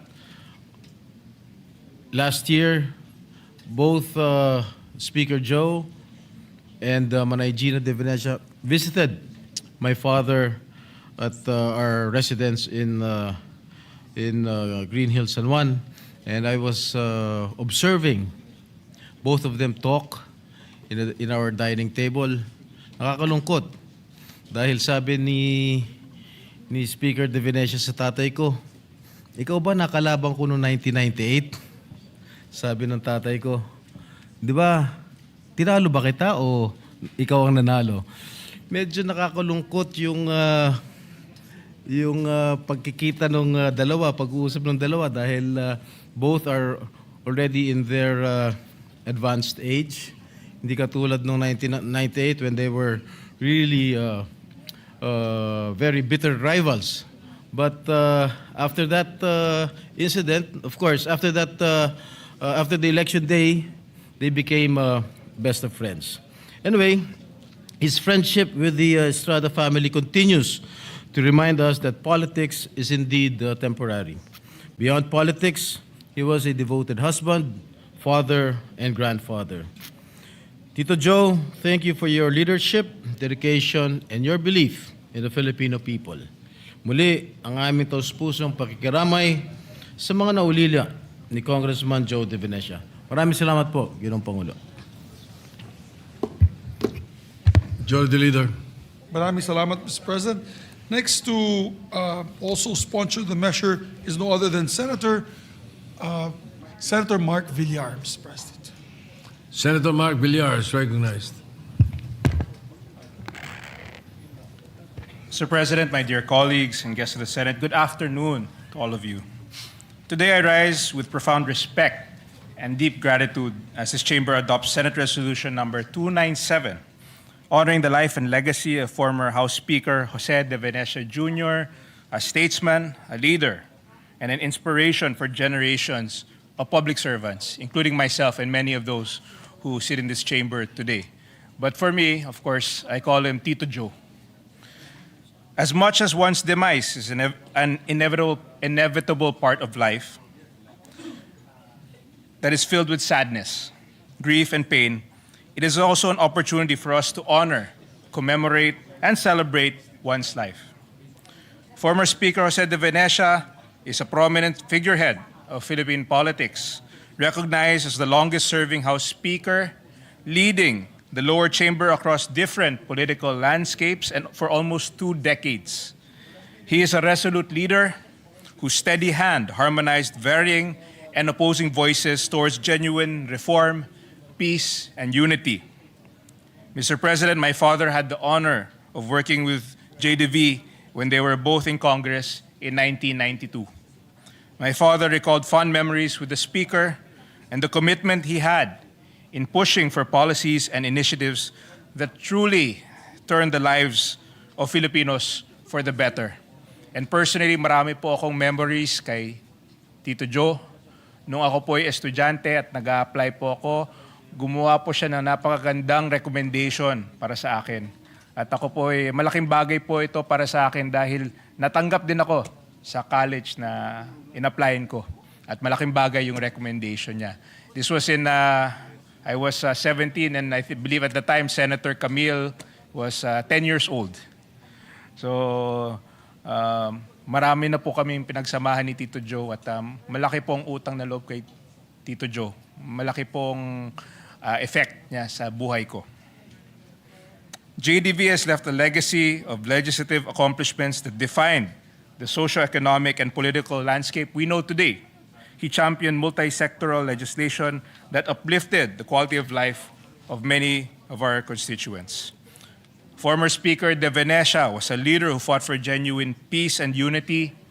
He was an instrumental figure in various international cooperation initiatives and interfaith dialogues. Tito Joe was also a peace envoy who braved the lines of conflict and fostered discord, and that led to a final peace agreement in 1995, ensuring that all of us Filipinos lived in a country that is united. To the family of Speaker de Venecia, especially to his wife, Representative Gina de Venecia, Tita Gina, and the bereaved family, we extend our deepest sympathies. The Senate shares your sorrow in remembering a life well lived and a public service well delivered by the late Speaker. I also wish to pay respects to the people of Pangasinan, his beloved constituents, whose lives he championed with grit, determination, and integrity. I also wish that, Mr. President, as we adopt this resolution today, let us move forward in unison, carrying the legacy of people-centered service, just as Tito Joe had. May his memory be held as a paragon of service to each and every Filipino that we serve. Maraming salamat po. At muli, nakikiramay po ako sa naiwang pamilya at mga kaibigan ni Speaker Joe De Venecia, Tito Joe. Thank you very much, Mr. President. Thank Thank you you. very much. Majority Leader. Thank you very much, Mr. President. Next to also sponsor the measure, Senator Erwin Tulfo, Mr. President. Senator Erwin Tulfo is recognized. Mr. President, dear colleagues, yesterday, the nation lost a pillar of Philippine politics, statesman, a parliamentarian, and a builder of institutions, former Speaker Jose Joe De Venecia. A son of Pangasinan, Speaker De Venecia served the House of Representatives and was elected Speaker 5 times. An enduring testament to the trust of his peers, he championed landmark measures that helped shape our modern economy and governance. The Build, Operate, Transfer, or BOT law that laid the groundwork for public-private partnerships, laws on the conversion of military bases, and key reforms that strengthened our financial and institutional framework, such as the creation of the Central Bank of the Philippines. Beyond our shores, he carried the Philippines' voice for peace and dialogue. He founded the centrist Asia-Pacific Democrats International and the Asian Peace and Reconciliation Council. He was a peace envoy during the Ramos administration and a special envoy for intercultural dialogue under former President Duterte's term. Many may not know it that Speaker Joe began as a journalist. He studied journalism at the Ateneo de Manila University and served as an editor of the Gaidon. He later worked as Manila Bureau Chief and Philippine correspondent for the Pan-Asia Newspaper Alliance and wrote on Asian affairs even before martial law. In the late 1960s, he co-founded the Radio Philippines Network, better known as RPN9, one of the pioneers of broadcast journalism in our country. As a journalist myself who later entered public service, I see Speaker De Venecia a familiar journey. The passage from telling the nation's stories to helping shape its direction, he understood the power of information, dialogue, and truth in building democracy. Behind the public record was a quiet life of service. He extended help to orphanages and homes for the elderly and was a steady source of support during calamities.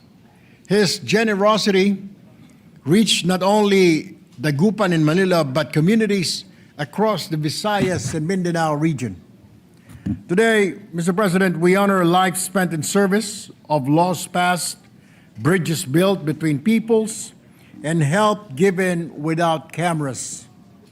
On behalf of the Senate, I extend our deepest sympathies to his family and loved ones.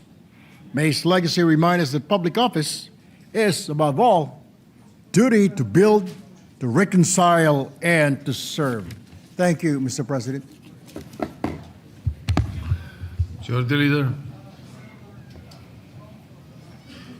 Senator Bongo would like to also be recognized. Senator Christopher Bongo is recognized.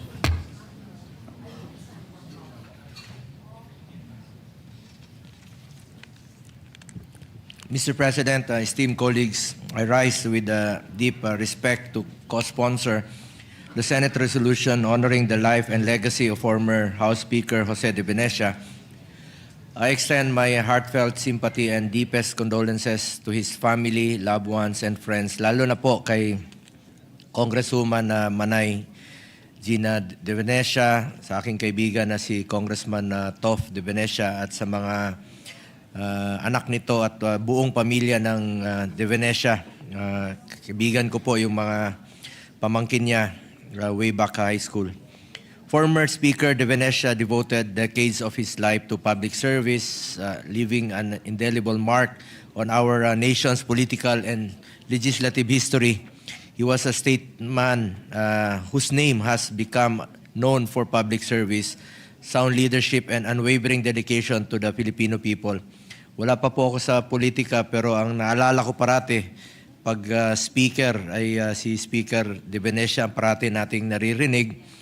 From his early days in public service to his tenure as Speaker of the House, he consistently championed the interests and welfare of the Filipino people.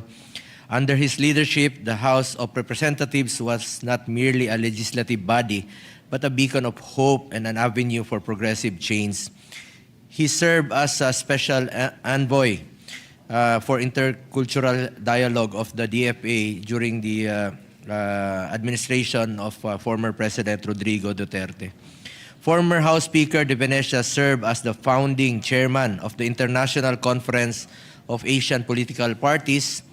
During his career, he became instrumental in securing a peace agreement with the MNLF, Moro National Liberation Front in southern Philippines.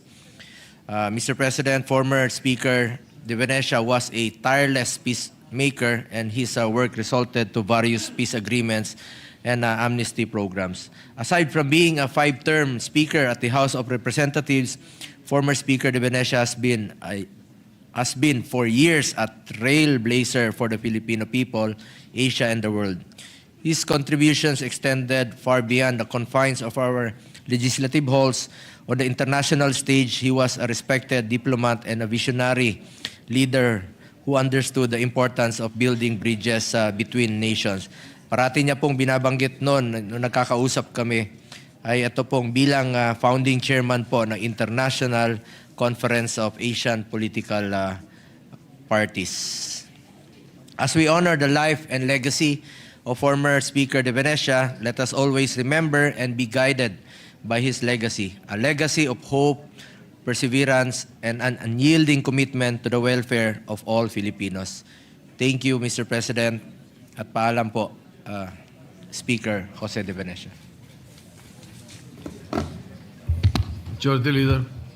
Thank you very much, Mr. President. Mr. President, may you also recognize Senator Risa Ontiveros to sponsor Senator the motion. Risa Ontiveros, recognized. Pwede yun, no? Salamat po, Mr. President. Una po, taus-pusong pakikiramay kina Representative Manay Gina De Venecia at sa ating kapwa Arts and Culture Advocate Toff De Venecia. Kasama na po ang mga panalangin at mahigpit na yakap sa kanilang pamilya. Mr. President, we honor the legacy of former Speaker Jose De Venecia Jr., a visionary who understood that good governance is inseparable from the well-being of our people. Through our shared work in the Philippine Legislators Committee on Population and Development, PLCPD, we champion the future where every Filipino family is empowered through reproductive health rights, gender equality, and the protection of children. Speaker JDV's commitment to institutional reform reminds us that true leadership lies in crafting policies that uplift the most vulnerable and ensure a sustainable, dignified life for all. It was during his term, one of his terms as Speaker, that the Cheaper Medicines Act was shepherded through the House, a piece of legislation that remains one of the most vital shields for our people against the high costs of falling ill. He understood that to truly empower the Filipino, we must first break the monopolies that keep life-saving drugs a luxury. Mr. President, Speaker JDV's Rainbow Coalition was more than just a political maneuver. It was a testament to his belief that unity is the primary engine of progress. whether from the same side of or from across the political aisle, one could not help but admire the sheer force of will he applied to the service of the Filipino people. Mr. President, minsan ko na pong ikunento ito dito sa Senado na nung tumatakbo po ako para sa re-election noong 2022, muli po akong bumisita kina Speaker JDV sa kanilang bahay sa Dagupan. Dahil kahit alam ni Speaker na hindi po ako sumusugal ng pera, bagamat sumusugal sa ibang mga bagay, sabi po niya sa akin noon, Risa, huwag ka nang magkampanya, sigurado ka nang mariri-elect.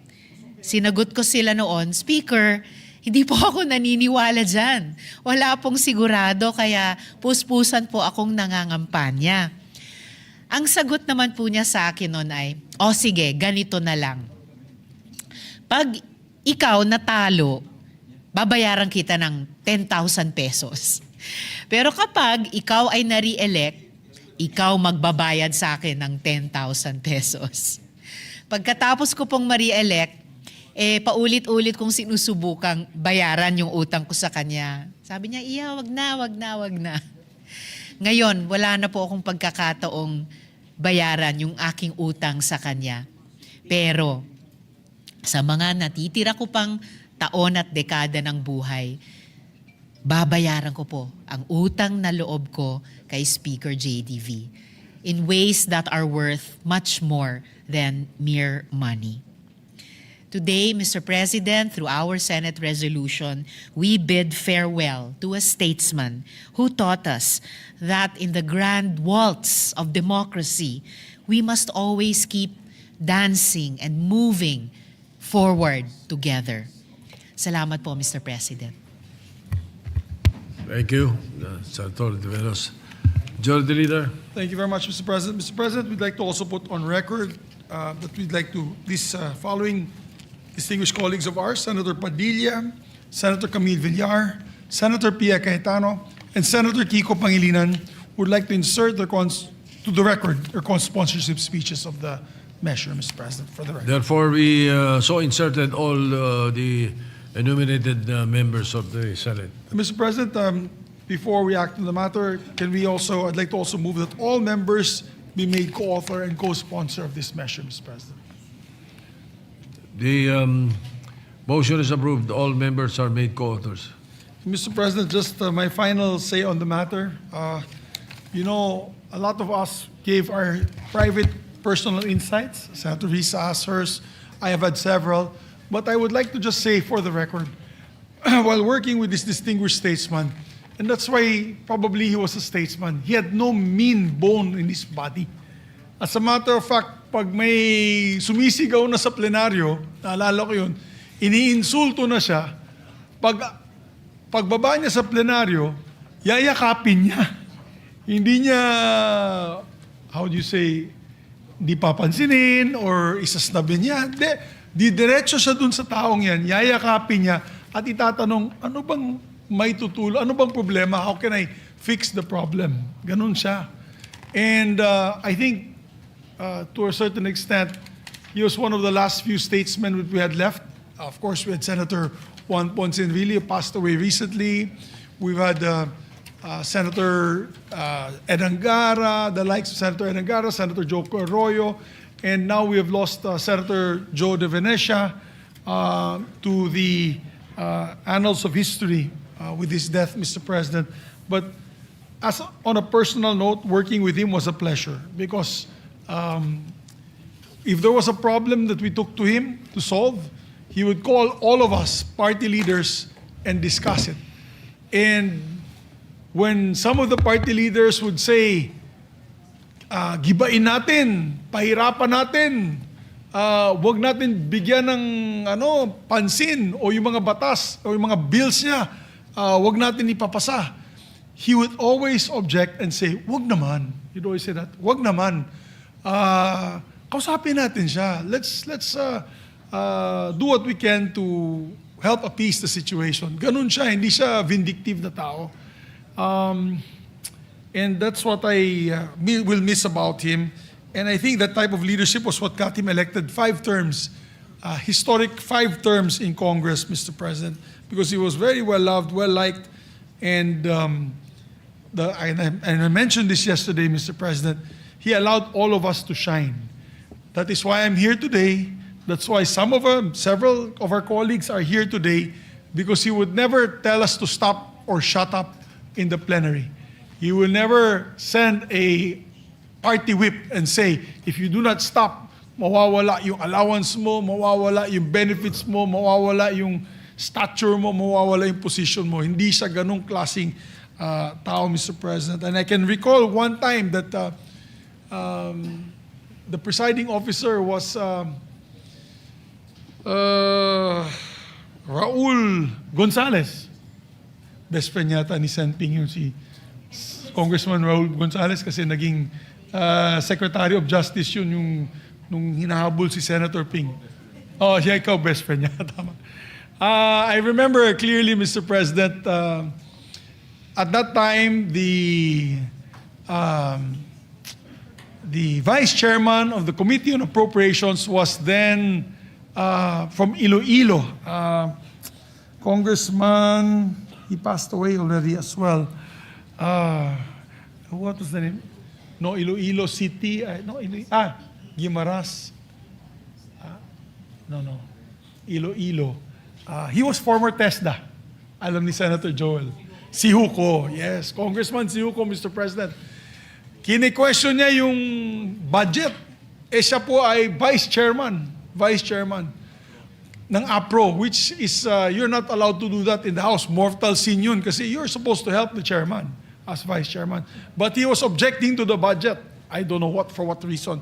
I can clearly recall Senator De Venecia, as Congressman De Venecia or Speaker De Venecia coming to me and saying, kausapin mo si Congressman Bubuy. Sen Migs, ako, si Barbers, kinausap namin, ayaw talaga mag-budge. Instead of getting angry, he sent us one more time to talk to him, and he even approached him, but he did not budge si Congressman Siuko. That was the only time that Congressman, Presiding Officer, Deputy Speaker Raul Gonzalez, on the podium declared Congressman Siuko's out of order and had him bodily removed because he would not allow the vote. Yeah, I remember that.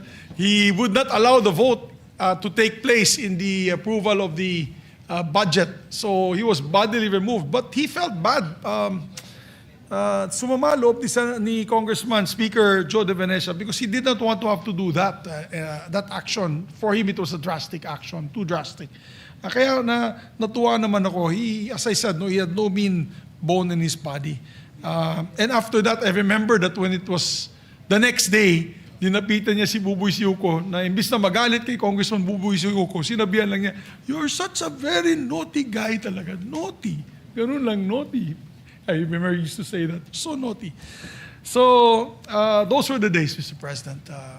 A house that was like that, that we could speak freely and could debate freely on that type of atmosphere. So, Mr. President, with no other members who wish to sponsor the measure, no amendments, I move that we adopt proposed Senate Resolution number 297, honoring the life of the distinguished 5-time Senate President five-time Speaker, Mr. President, sorry. Let me repeat that. Honoring the life and legacy of a 5-time Speaker of the House of Representatives, no other than Jose Joe De Venecia Jr. I so move, Mr. President. Any objection? Chair is none.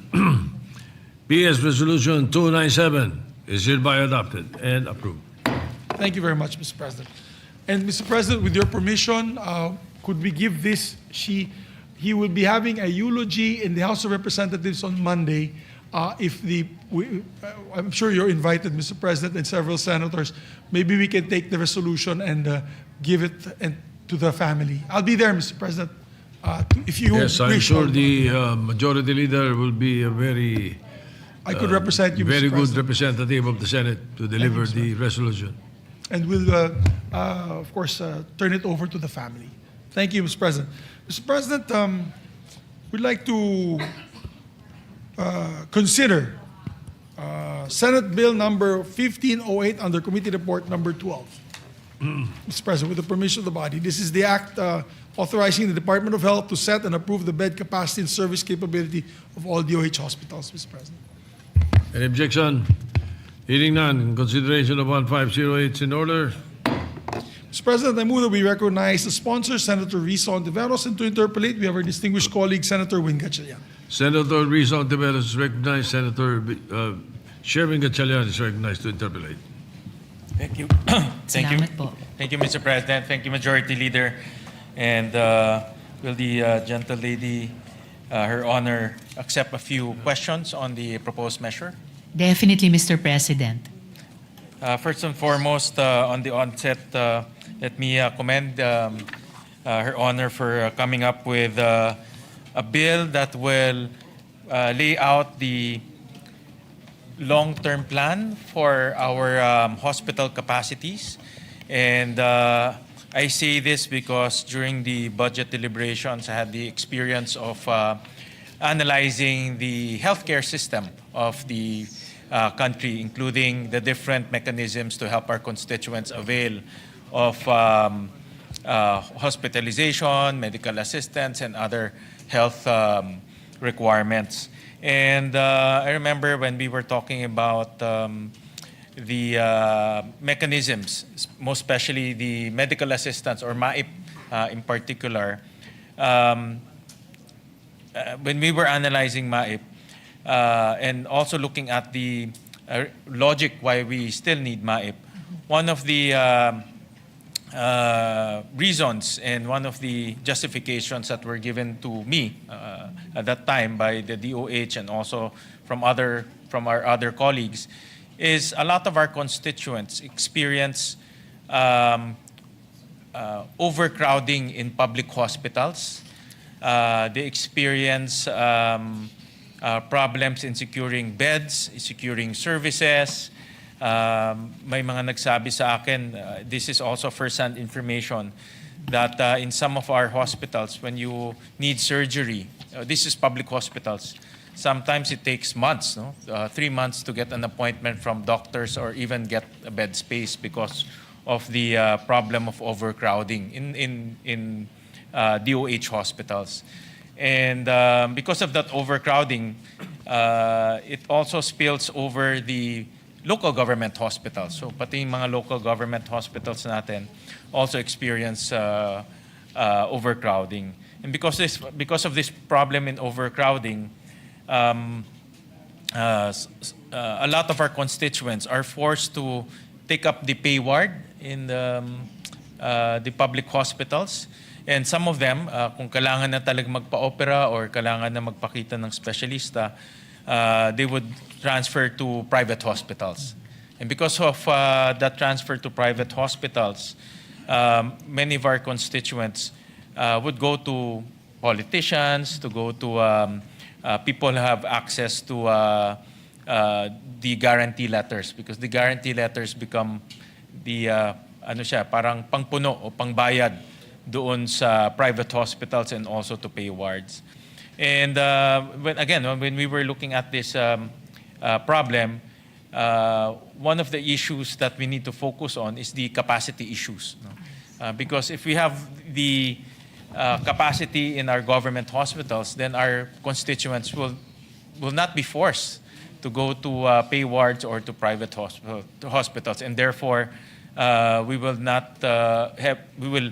have less requirement for medical assistance or the MAIP. So that's why my view on the healthcare system, we have to look at it from a larger standpoint, from a macro standpoint, because it's a system. Kasama na ho dyan yung hospital beds, kasama na dyan yung payment mechanisms, kasama na dyan yung services that we can offer our constituents. So it's a system. Once one of the facets will be problematic, the entire system will also be problematic. It will actually have a chain reaction. So, having said that, If I may, Mr. Yes, go President, ahead. good gentleman, just comment to the initial comments of the good gentleman from Valenzuela. Maraming salamat po dun sa approach din na systemic at saka macro. Yun din yung how this bill is seeking to approach the question of bed capacity and service capacity in our hospitals. There is actually already a framework, currently the Philippine Health Facility Development Plan, at sinusubukan din itong bill na ito i-situate yung particular concern of bed capacity within that PHFDP or Philippine Health Facility Development Plan. Secondly, Mr. President, tamang-tama po yung pinoint out ng good gentleman from Valenzuela na overcrowded talaga. Just talking about the DOH hospitals, grabe po yung bed occupancy rates. They are all over 100%. Dun pa lang sa taong 2025, our level 1 DOH hospitals were at 173% capacity. Wow, taas, Opo, mataas talaga, halos doble na.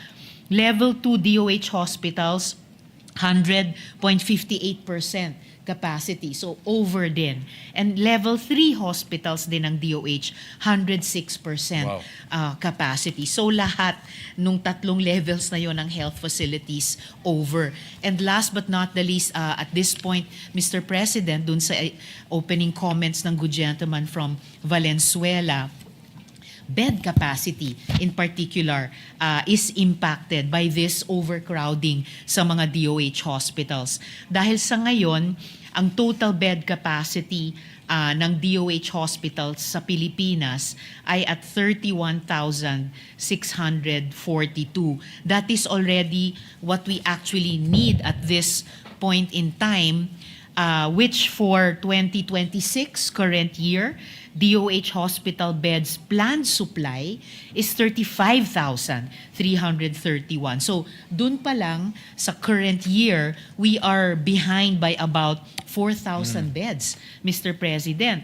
At kung hindi po natin aaksyonan ito through a law on bed capacity na contextualized dun sa Philippine Health Facility Development Plan, by year 2040, kapag hindi natugunan at naaksyonan, yung ating bed capacity gap will rise from the current 114,251 to 188,943 beds, Mr. President. So dagdag kulang na 70,000 beds, Mr. President, by year 2040. Yeah. Actually, yun yung mga tatanong ko, yung mga basic data, Mr. President. For now, parang nakikita ko ito, the same story to with classrooms, Mr. President. Na Actually po, Mr. over the years, President. because hindi nakakapaggawa ang DPWH, kasi DepEd in budget, but DPWH yung nagko-construct,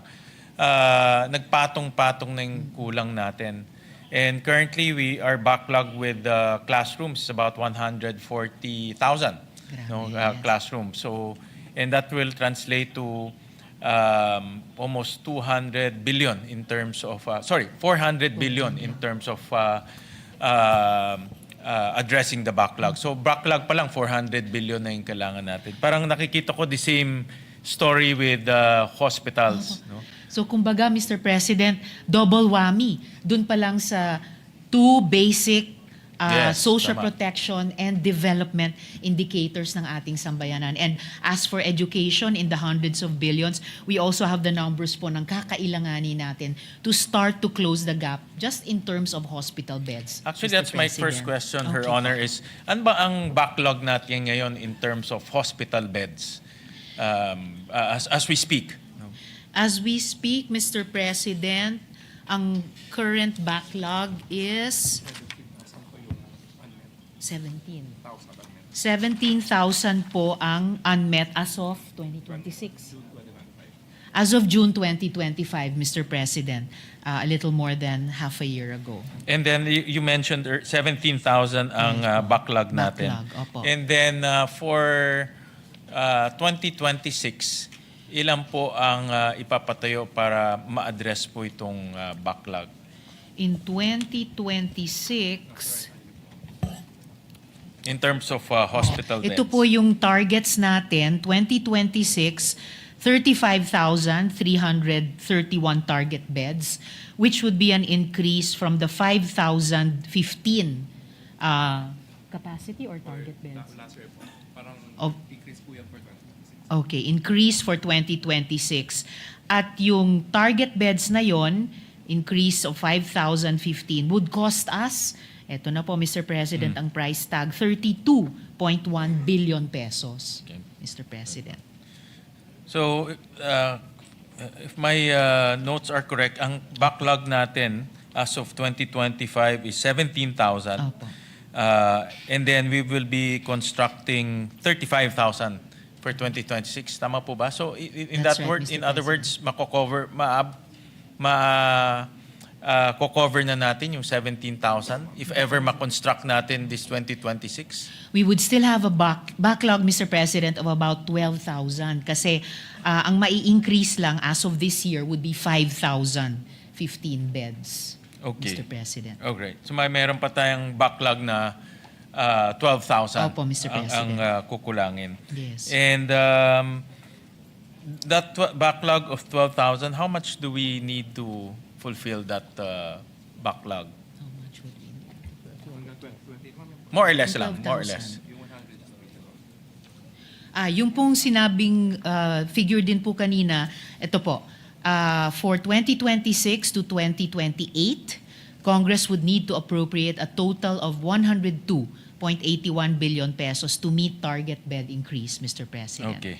So kailangan ho natin 102 billion. Opo, Ang over laki the rin. next 2 years. Yeah, over the next year, just to catch up. This is only to catch up, Yes, no? Just to catch up, Mr. President. And then we're not even talking about yung, of course, if our population is growing, obviously the need for hospital beds is also growing. So hindi pa natin pinag-uusapan yung growth. This is only to catch up with our backlog. Based on current population, Mr. President.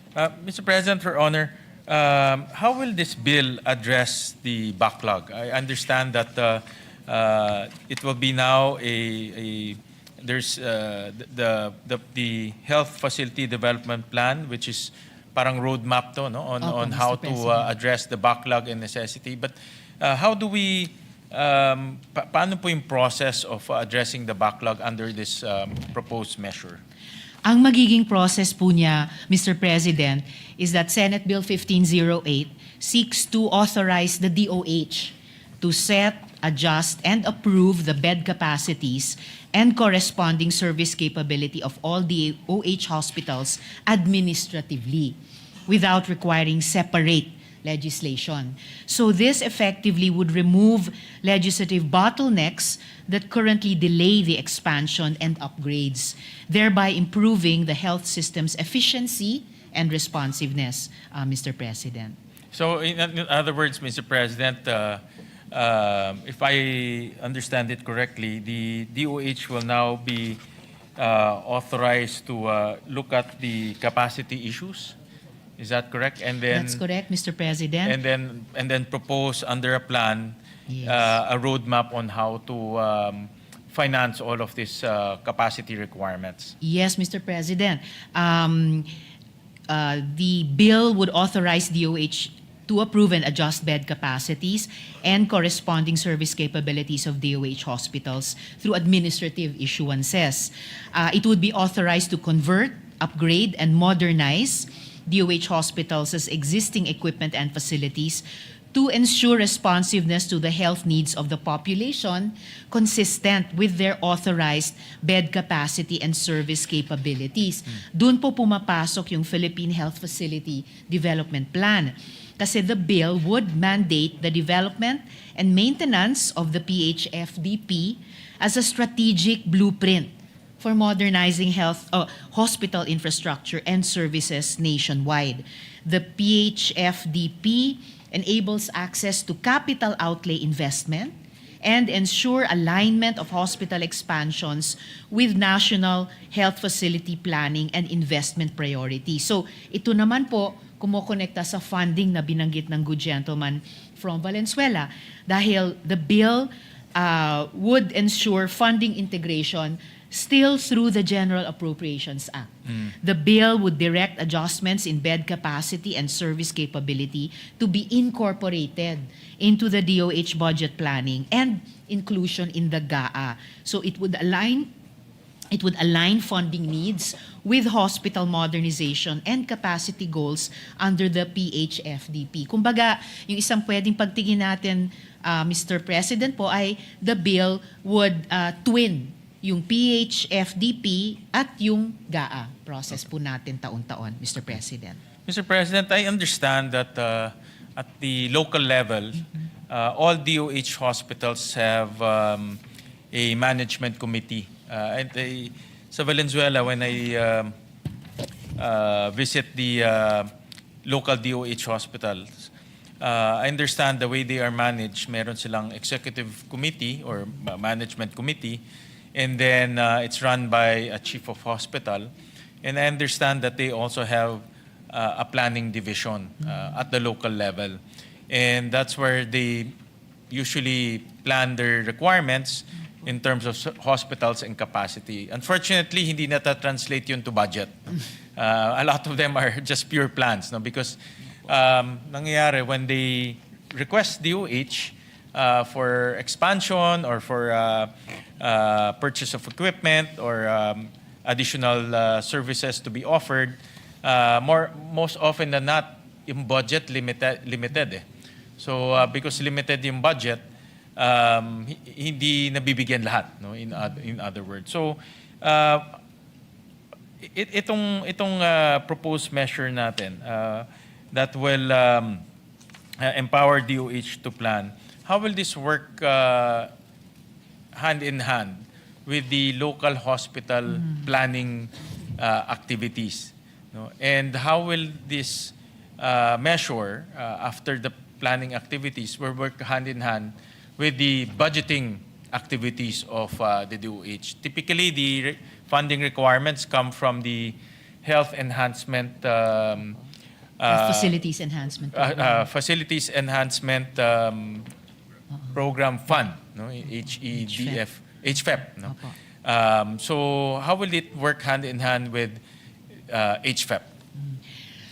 Mr. President, unfortunately sa ngayon, hindi po kino-contemplate ng bill na mag-apply pati sa mga LGU hospitals or private hospitals for that matter. So sa ngayon, mag-apply lang po siya sa DOH hospitals.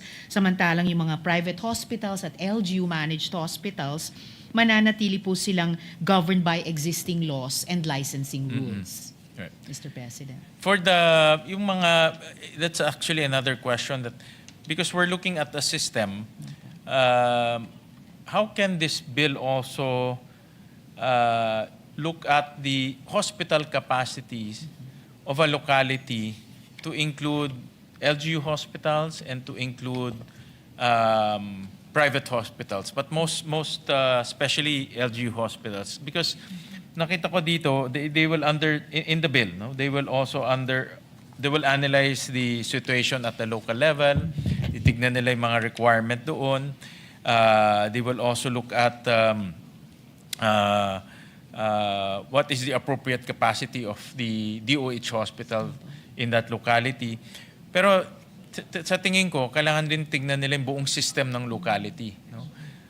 To take into consideration, let's say, the capacity of the LGU hospital, no? Is that a possibility that in this bill to look at the system requirement of a locality? Ako, ang inaano ko lang yung sa Valenzuela, because like in our city, we're yung local hospital tsaka yung DOH hospital namin, sinisynergize para they're not competing, rather they're complementing. For example, in the LGU, we handle the primary care or yung level 1. Tapos yung DOH hospital namin handles level 2 and level 3. So we don't, in a way, we complement each other, no? So they don't invest as much in primary care. Kami naman, we invest in primary care. So is that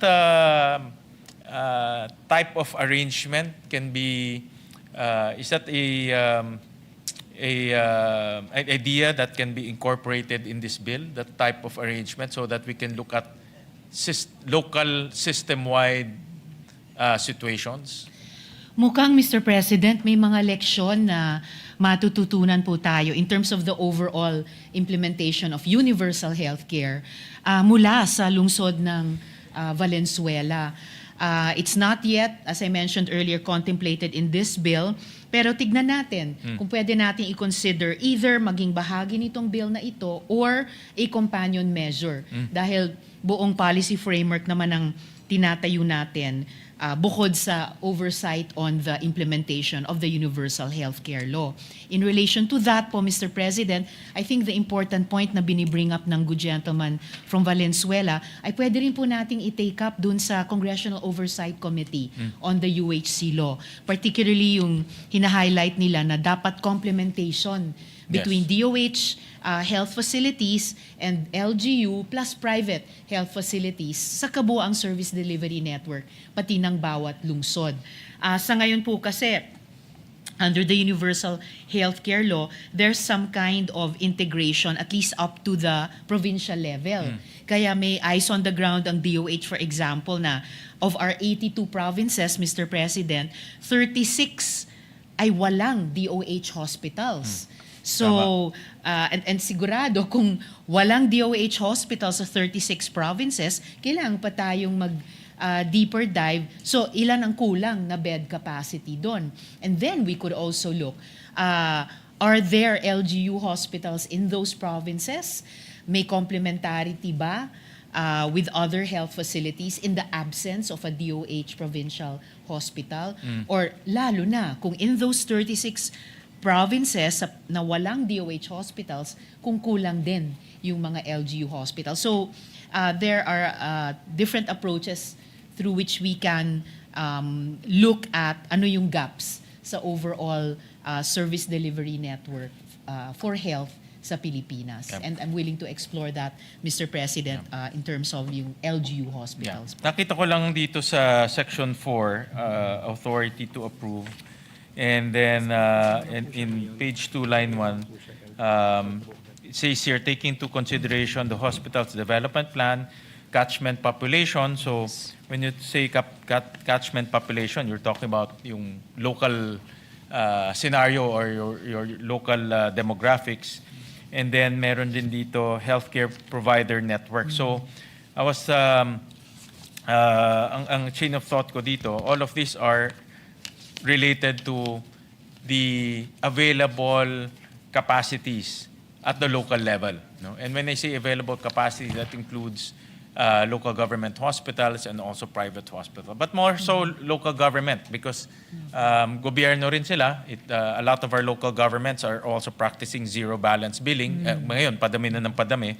And that's why it has to I'm looking at a government hospital system integration. No? So nakikita ko na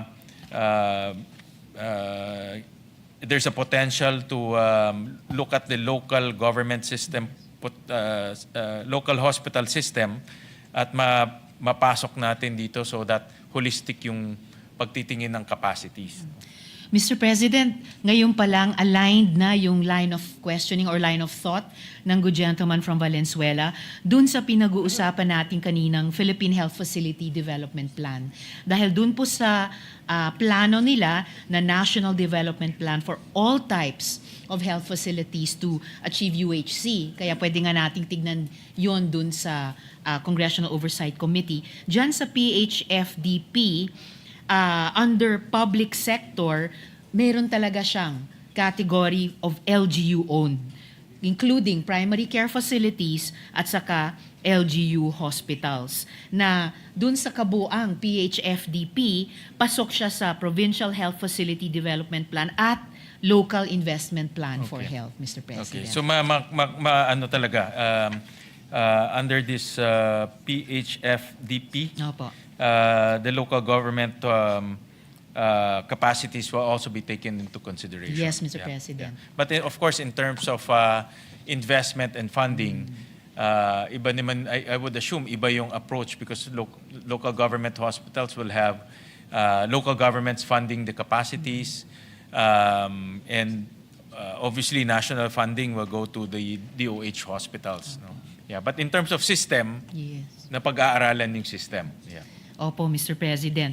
Ang kagandahan siguro ng pagkakaroon ng executive ng plano tulad ng PHFDP, tapos tayo naman dito sa legislature na tinatayo natin progressively yung health-enhancing na policy framework, ay dahil UHC system ay isa sa mga pillars nun, yung health financing, health insurance, we can really examine how habang nag-evolve yung implementation natin ng universal healthcare, kung paano din efficiently at effectively na mobilize yung iba't ibang resources at paano pwedeng mag-complement itong mga resources na ito sa isa't isa to achieve yung health goals natin.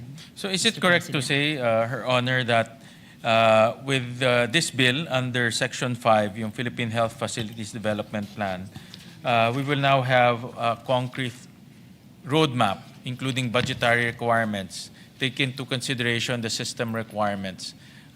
Magkakaroon tayo ng roadmap in terms of funding. Yes, Mr. President, kasama na po yun. Yeah. And then, meron na bang preliminary assessment ang DOH in terms of with our present allocation in HFEP? Kasi ang HFEP natin ngayon is about 22 billion.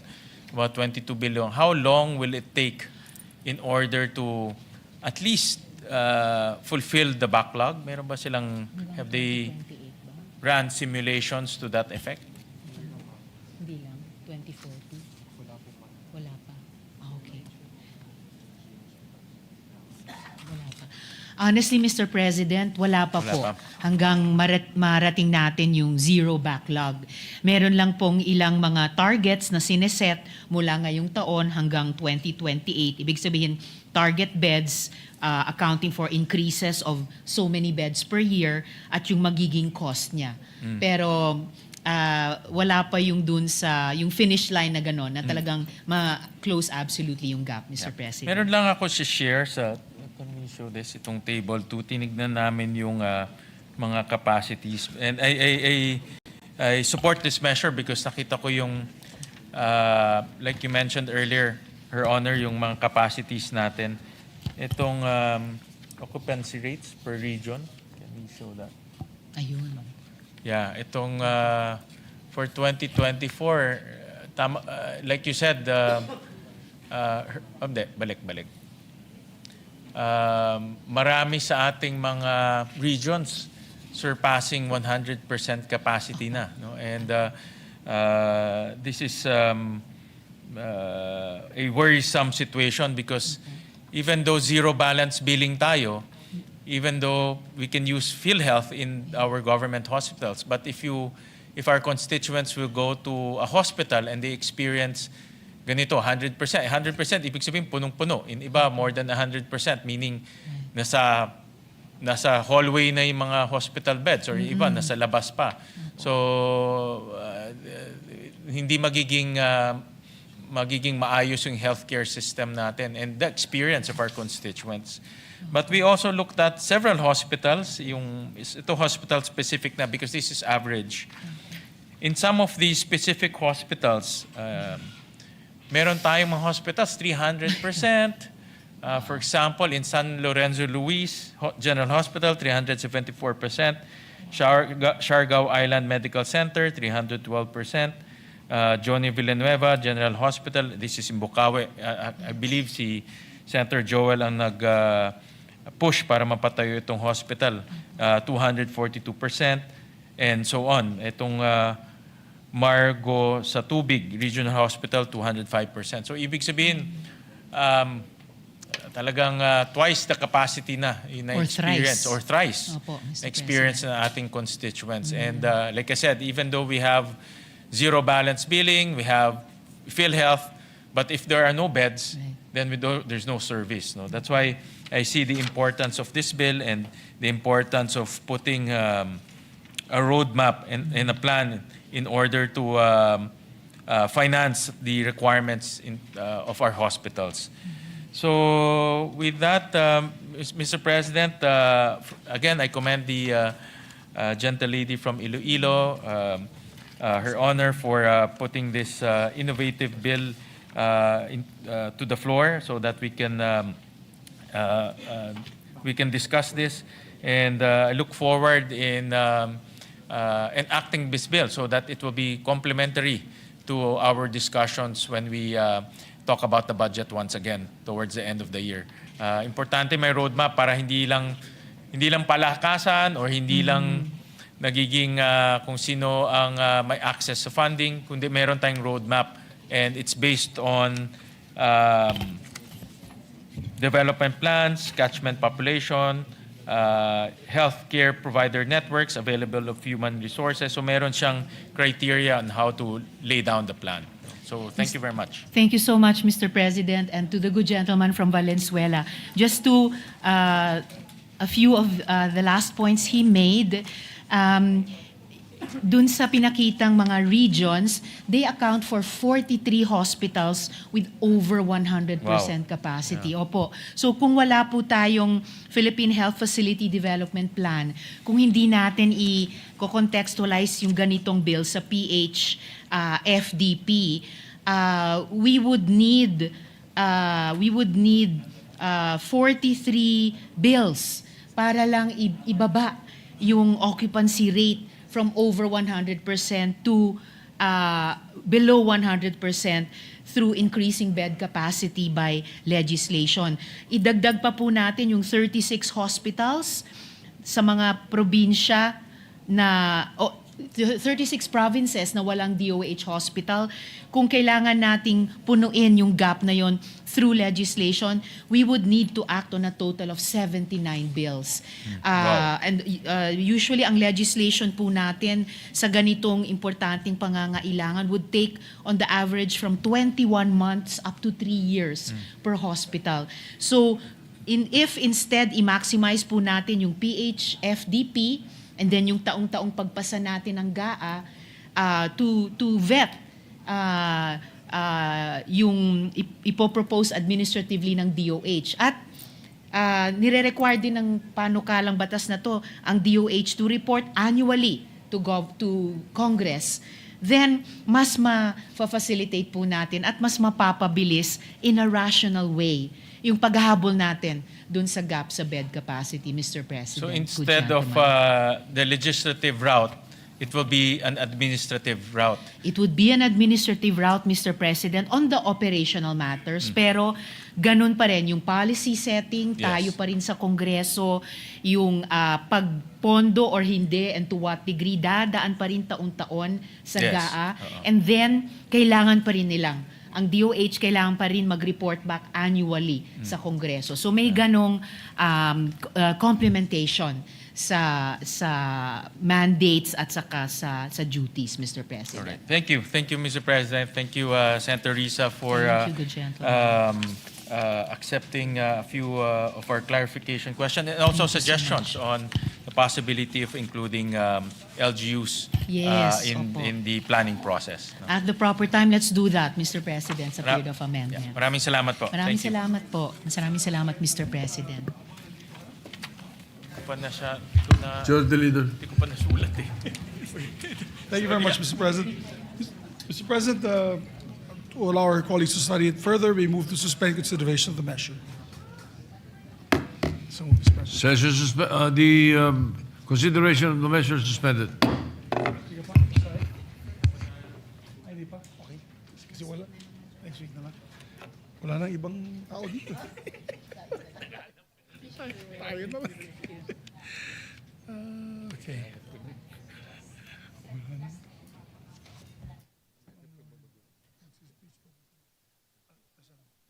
Si Ma'am Lauren, Mr. President. Ah, yes. Deliver na. Wala tayong... Yeah, or else we'll adjourn. Yeah. Is it important? If it's important, we can do it. It's on the economy. Yes, it was pending since last week. You have the floor. I'll give you the floor. Sure.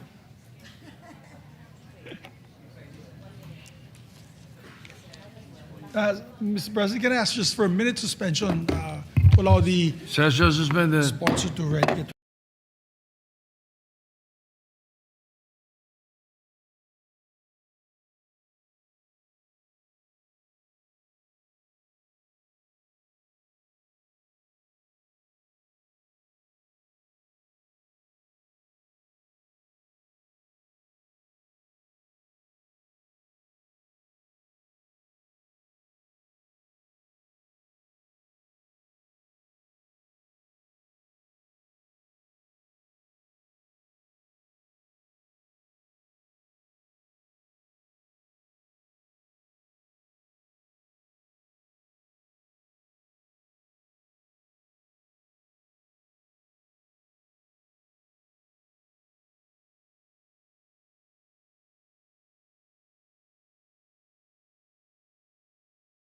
Mr. President, I move that we recognize our distinguished colleague, Senator Lauren Legarda, to avail of the privilege hour, Mr. President. Senator Lonnie Legarda is recognized.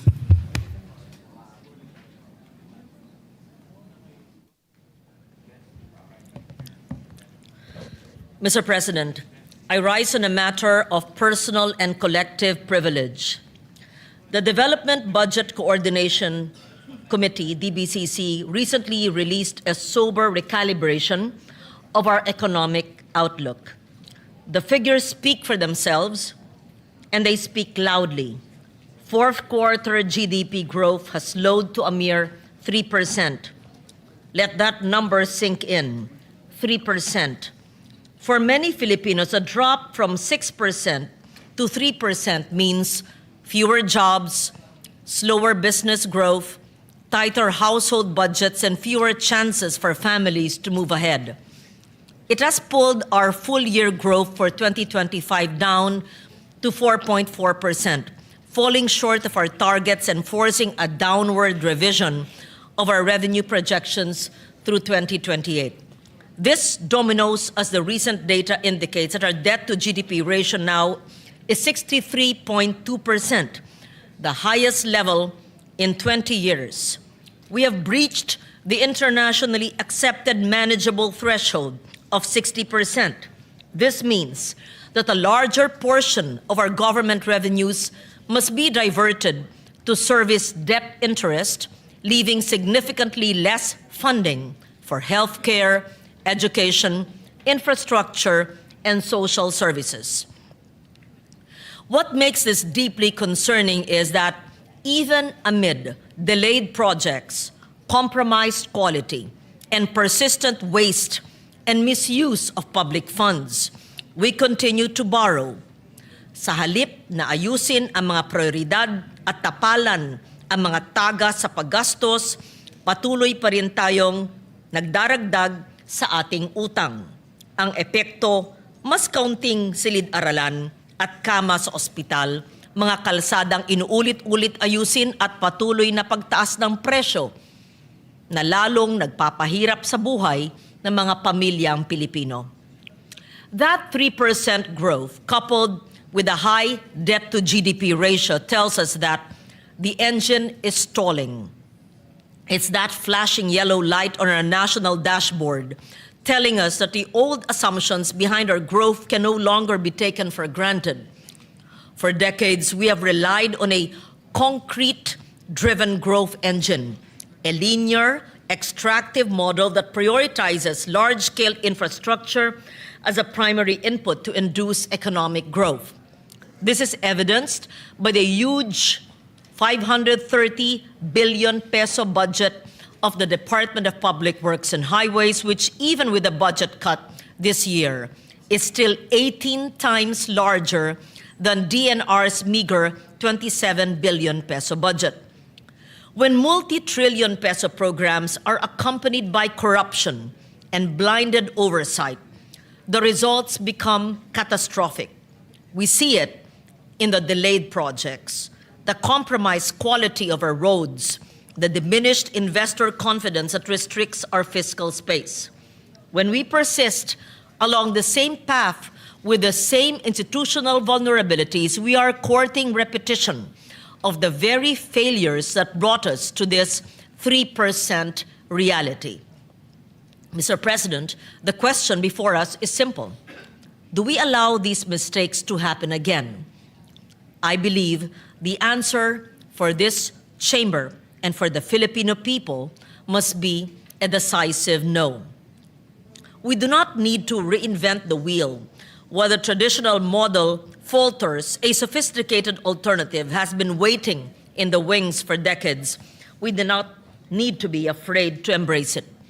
Through our collective work in this House, we have built a legislative fortress, starting with laws that align sustainable development with economic growth, the Ecological Solid Waste Management, the Clean Air Act, the Clean Water Act, Climate Change Act, People's Survival Fund, many more.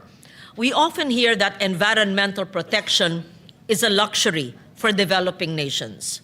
I tell you today, environmental and climate responsive governance is a fiscal imperative.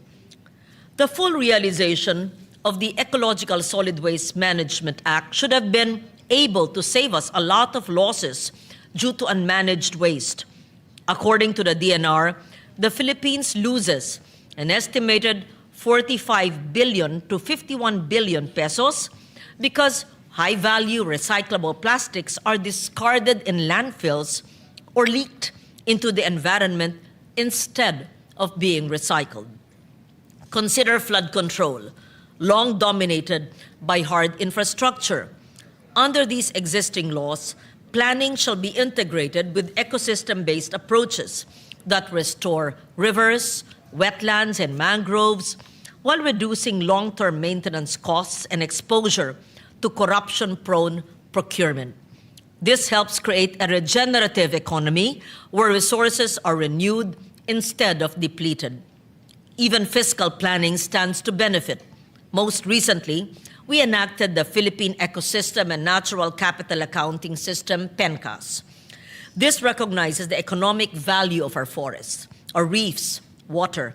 It ensures we no longer undervalue the ecosystems that bring and protect our lives, most especially our farmers and fisherfolk, who are working closest with nature.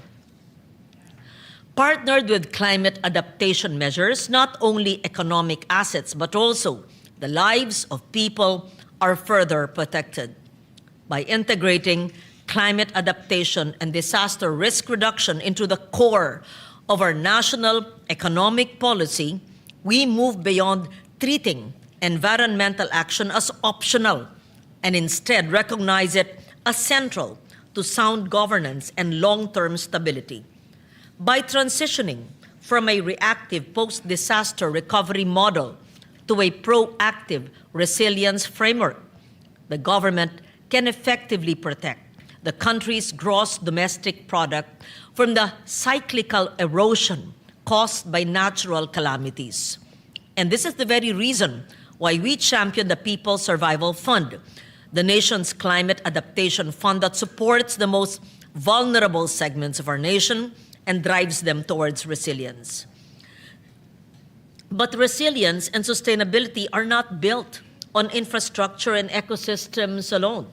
They are equally built on people. The same logic that tells us to climate-proof our bridges and coastlines must also compel us to climate-proof our classrooms, communities, and livelihoods. When disasters strike or global markets shift, it is the quality of our human capital that determines whether families can recover and move forward. When our people and enterprises are better protected from these shocks, our country's risk profile improves and investors take notice. Capital is increasingly selective, flowing towards economies that demonstrate coherence between policy, governance, and sustainability. Investors look for signals that growth strategies are aligned with global transitions, not locked into legacy systems that magnify risk. The Philippines is positioned to meet this demand if we continue investing in our human capital. The recent wake-up call from EDCOM 2 report emphasizes that economic planning and education reform must move in tandem. Unless we invest in human growth, our progress will remain uneven and fragile. Education is intrinsically linked to labor and the development of a strong, competitive workforce. This is why we have been instrumental in passing the Universal Access to Quality Tertiary Education and the UNIFAS Act to ensure that the public stays in public service by making college accessible to all. And to bridge the immediate learning gaps, we passed ARAL, Program Act, specifically designed to arrest this learning poverty before it hardens into a lifelong advantage or disadvantage. We are creating a system where a skilled worker can upskill and reskill, ensuring that no Filipino is left behind by the breakneck speed of global change. This investment in human capital is the prerequisite for the Philippine Innovation Act and the Philippine Creative Industries Development Act. These laws represent a strategic shift in our economic policy, moving the Philippines away from a reliance on traditional, low productivity sectors towards a high value, knowledge based economy. By institutionalizing support for so called intangible assets such as ideas, talent, and technology, we create a framework where growth is driven by productivity and ingenuity, not just by consumption and labor. Circling back to green and sustainable transition, it is not merely an environmental elective. It is a robust engine for employment. The International Labor Organization estimates that achieving the goals of the Paris Agreement could create a net gain of 18 to 24 million jobs by year 2030. The Philippine Green Jobs Act serves as our landmark legislation to capture this growth. I don't see it being implemented though. By offering fiscal incentives and tax deductions to enterprises that generate green jobs or employment that restores and preserves our environment, we strategically future-proof the Filipino workforce. Through green startups empowered by the Magna Carta for Micro, Small, and Medium Enterprises, the Barangay Livelihood and Skills Training Act, we position innovation as a practical tool for reform. We move ideas from research to deployment, generating jobs that are not just work, but are actual contributions to our national resilience. That 3% growth figure should not be read solely as a retreat from ambition. It must be understood as a trigger to recalibrate. We must choose. Do we double down on old school expansion that scars our environment and leaves our growth anemic? Or do we fully activate the greener, more resilient blueprint that we have already spent decades codifying into law? We already know the direction that we must take, Mr. President. Nariyan na po ang mga batas at mga alituntunin upang maituwid ang landas ng ating bansa. What is now being asked of us is the political will and collective courage to implement them, and to implement them correctly this time around. Let us be bold and ambitious once more. Let us build a climate and environment responsive economy that keeps our farms productive, that protects our seas, that secures our cities against the growing threats of disaster and climate instability. Let us strengthen a human capital agenda anchored on quality education, aggressive upskilling and reskilling, and a robust social protection system so that Filipino families can stand resilience against disasters, economic disruptions, and global market shocks. Let us pursue an innovation-driven livelihood strategy that transforms Filipino ingenuity and creativity into decent jobs, into competitive enterprises, and sustainable opportunities across every region of our country. This is ultimately a choice between a fragile economy that appears strong on paper but fractures at the first sign of crisis, and a resilient economy that invests deliberately in nature, in Filipino talent, in livelihoods that are capable not only of surviving but of thriving. Economic growth, environmental stewardship, and human capital development are not competing priorities. They form a stronger, more coherent, and more future-ready development strategy.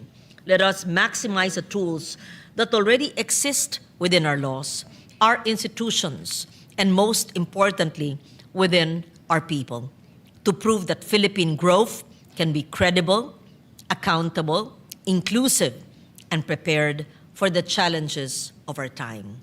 Maraming salamat. Isang lunti ang Pilipinas sa ating lahat. Majority Leader.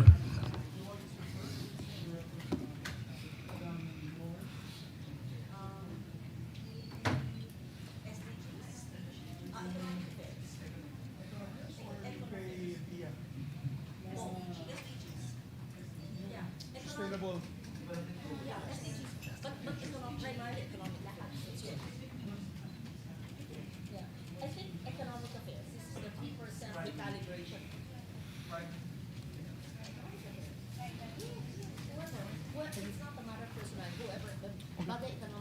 Thank you, Mr. President. Yes, Mr. President, we'd like to refer the speech of the lady senator to the Committee on Economic Affairs as the primary committee, and the secondary committee will be the Committee on Sustainable Development Goals. So move, Mr. President. Any objection? Chair hears none. So referred. No member on the Foreign Affairs? Wala pa? Foreign Relations? Yes, we were awaiting the nominee of the Good Minority Floor Leader for the extra additional member for the Committee on Foreign Relations, Mr. President. But for the record, Mr. President, I believe that the committee can already start hearing. They could have committee hearings, Mr. President. We start hearing already as soon as possible. Yes. And then we can follow the next, Yes. or the designation of the minority member in the committee. It's already, there are members of the minority in the committee. Can be in a later date, Mr. President. Yes, based on our rules, the committee has been organized with the Yes. previous chairman. Now, the change of chairmanship does not necessarily remove the members. So Yes. therefore, it is the same. It has been organized, and a quorum could probably be could maybe done by merely 2 senators in any hearing. Yes, Mr. Therefore, the acting chair or the new chairman may call a hearing on the committee itself. Yes, I believe the chairperson was just worried because he has a lot of treaties that he would like to already tackle in the Yes. committee. And I reminded him earlier, and I'd like to put this on the floor with the permission of the body, that it is already organized. The committee has Yes. been organized. We just Technically, changed the yeah. leadership, yes. So Yeah, he can have therefore. hearings, Mr. President. With or without a complete number of members, still the committee may function. Yes, Mr. President. For the record, we put that. For the record, yes. Thank you, Mr. President. All right. With that, I move that we adjourn session until 3 o'clock in the afternoon, Wednesday, February 18, 2026. I so move, Mr. President. Any objection? There being none. Senator Legarda? You can work without prejudice to those who want to work in the committees on a Monday or Tuesday. Oh yes, they can work with the committees. It's merely because of a holiday. Yes. Because of a holiday on Oh, Tuesday. before I do that, I would like to withdraw my motion, Mr. President. I just move to approve the reading of the journal and approval of the minutes of the previous. You're dispensing with the reading of the journal and moving to dispensing. approval? And its approval, yes, Mr. President. Yes. Any objection? 44th. Hearing none. The reading of the journals dispensed with, and it is approved. Yes, and people will be wondering why we're adjourning till Wednesdays, because we will be working until Thursday. So instead of Monday session, and there's no work on Tuesday, we'll come in on Wednesday and just suspend for Thursday, Mr. President. All right. All right. Therefore, So- I move, Mr. President, that we adjourn on session until 3 o'clock in the afternoon of Wednesday, February 18, 2026. Any objection? Hearing none, the session is adjourned until 3 o'clock in the afternoon of Wednesday, February 18, 2026. Advance Happy Valentine's, Mr. President.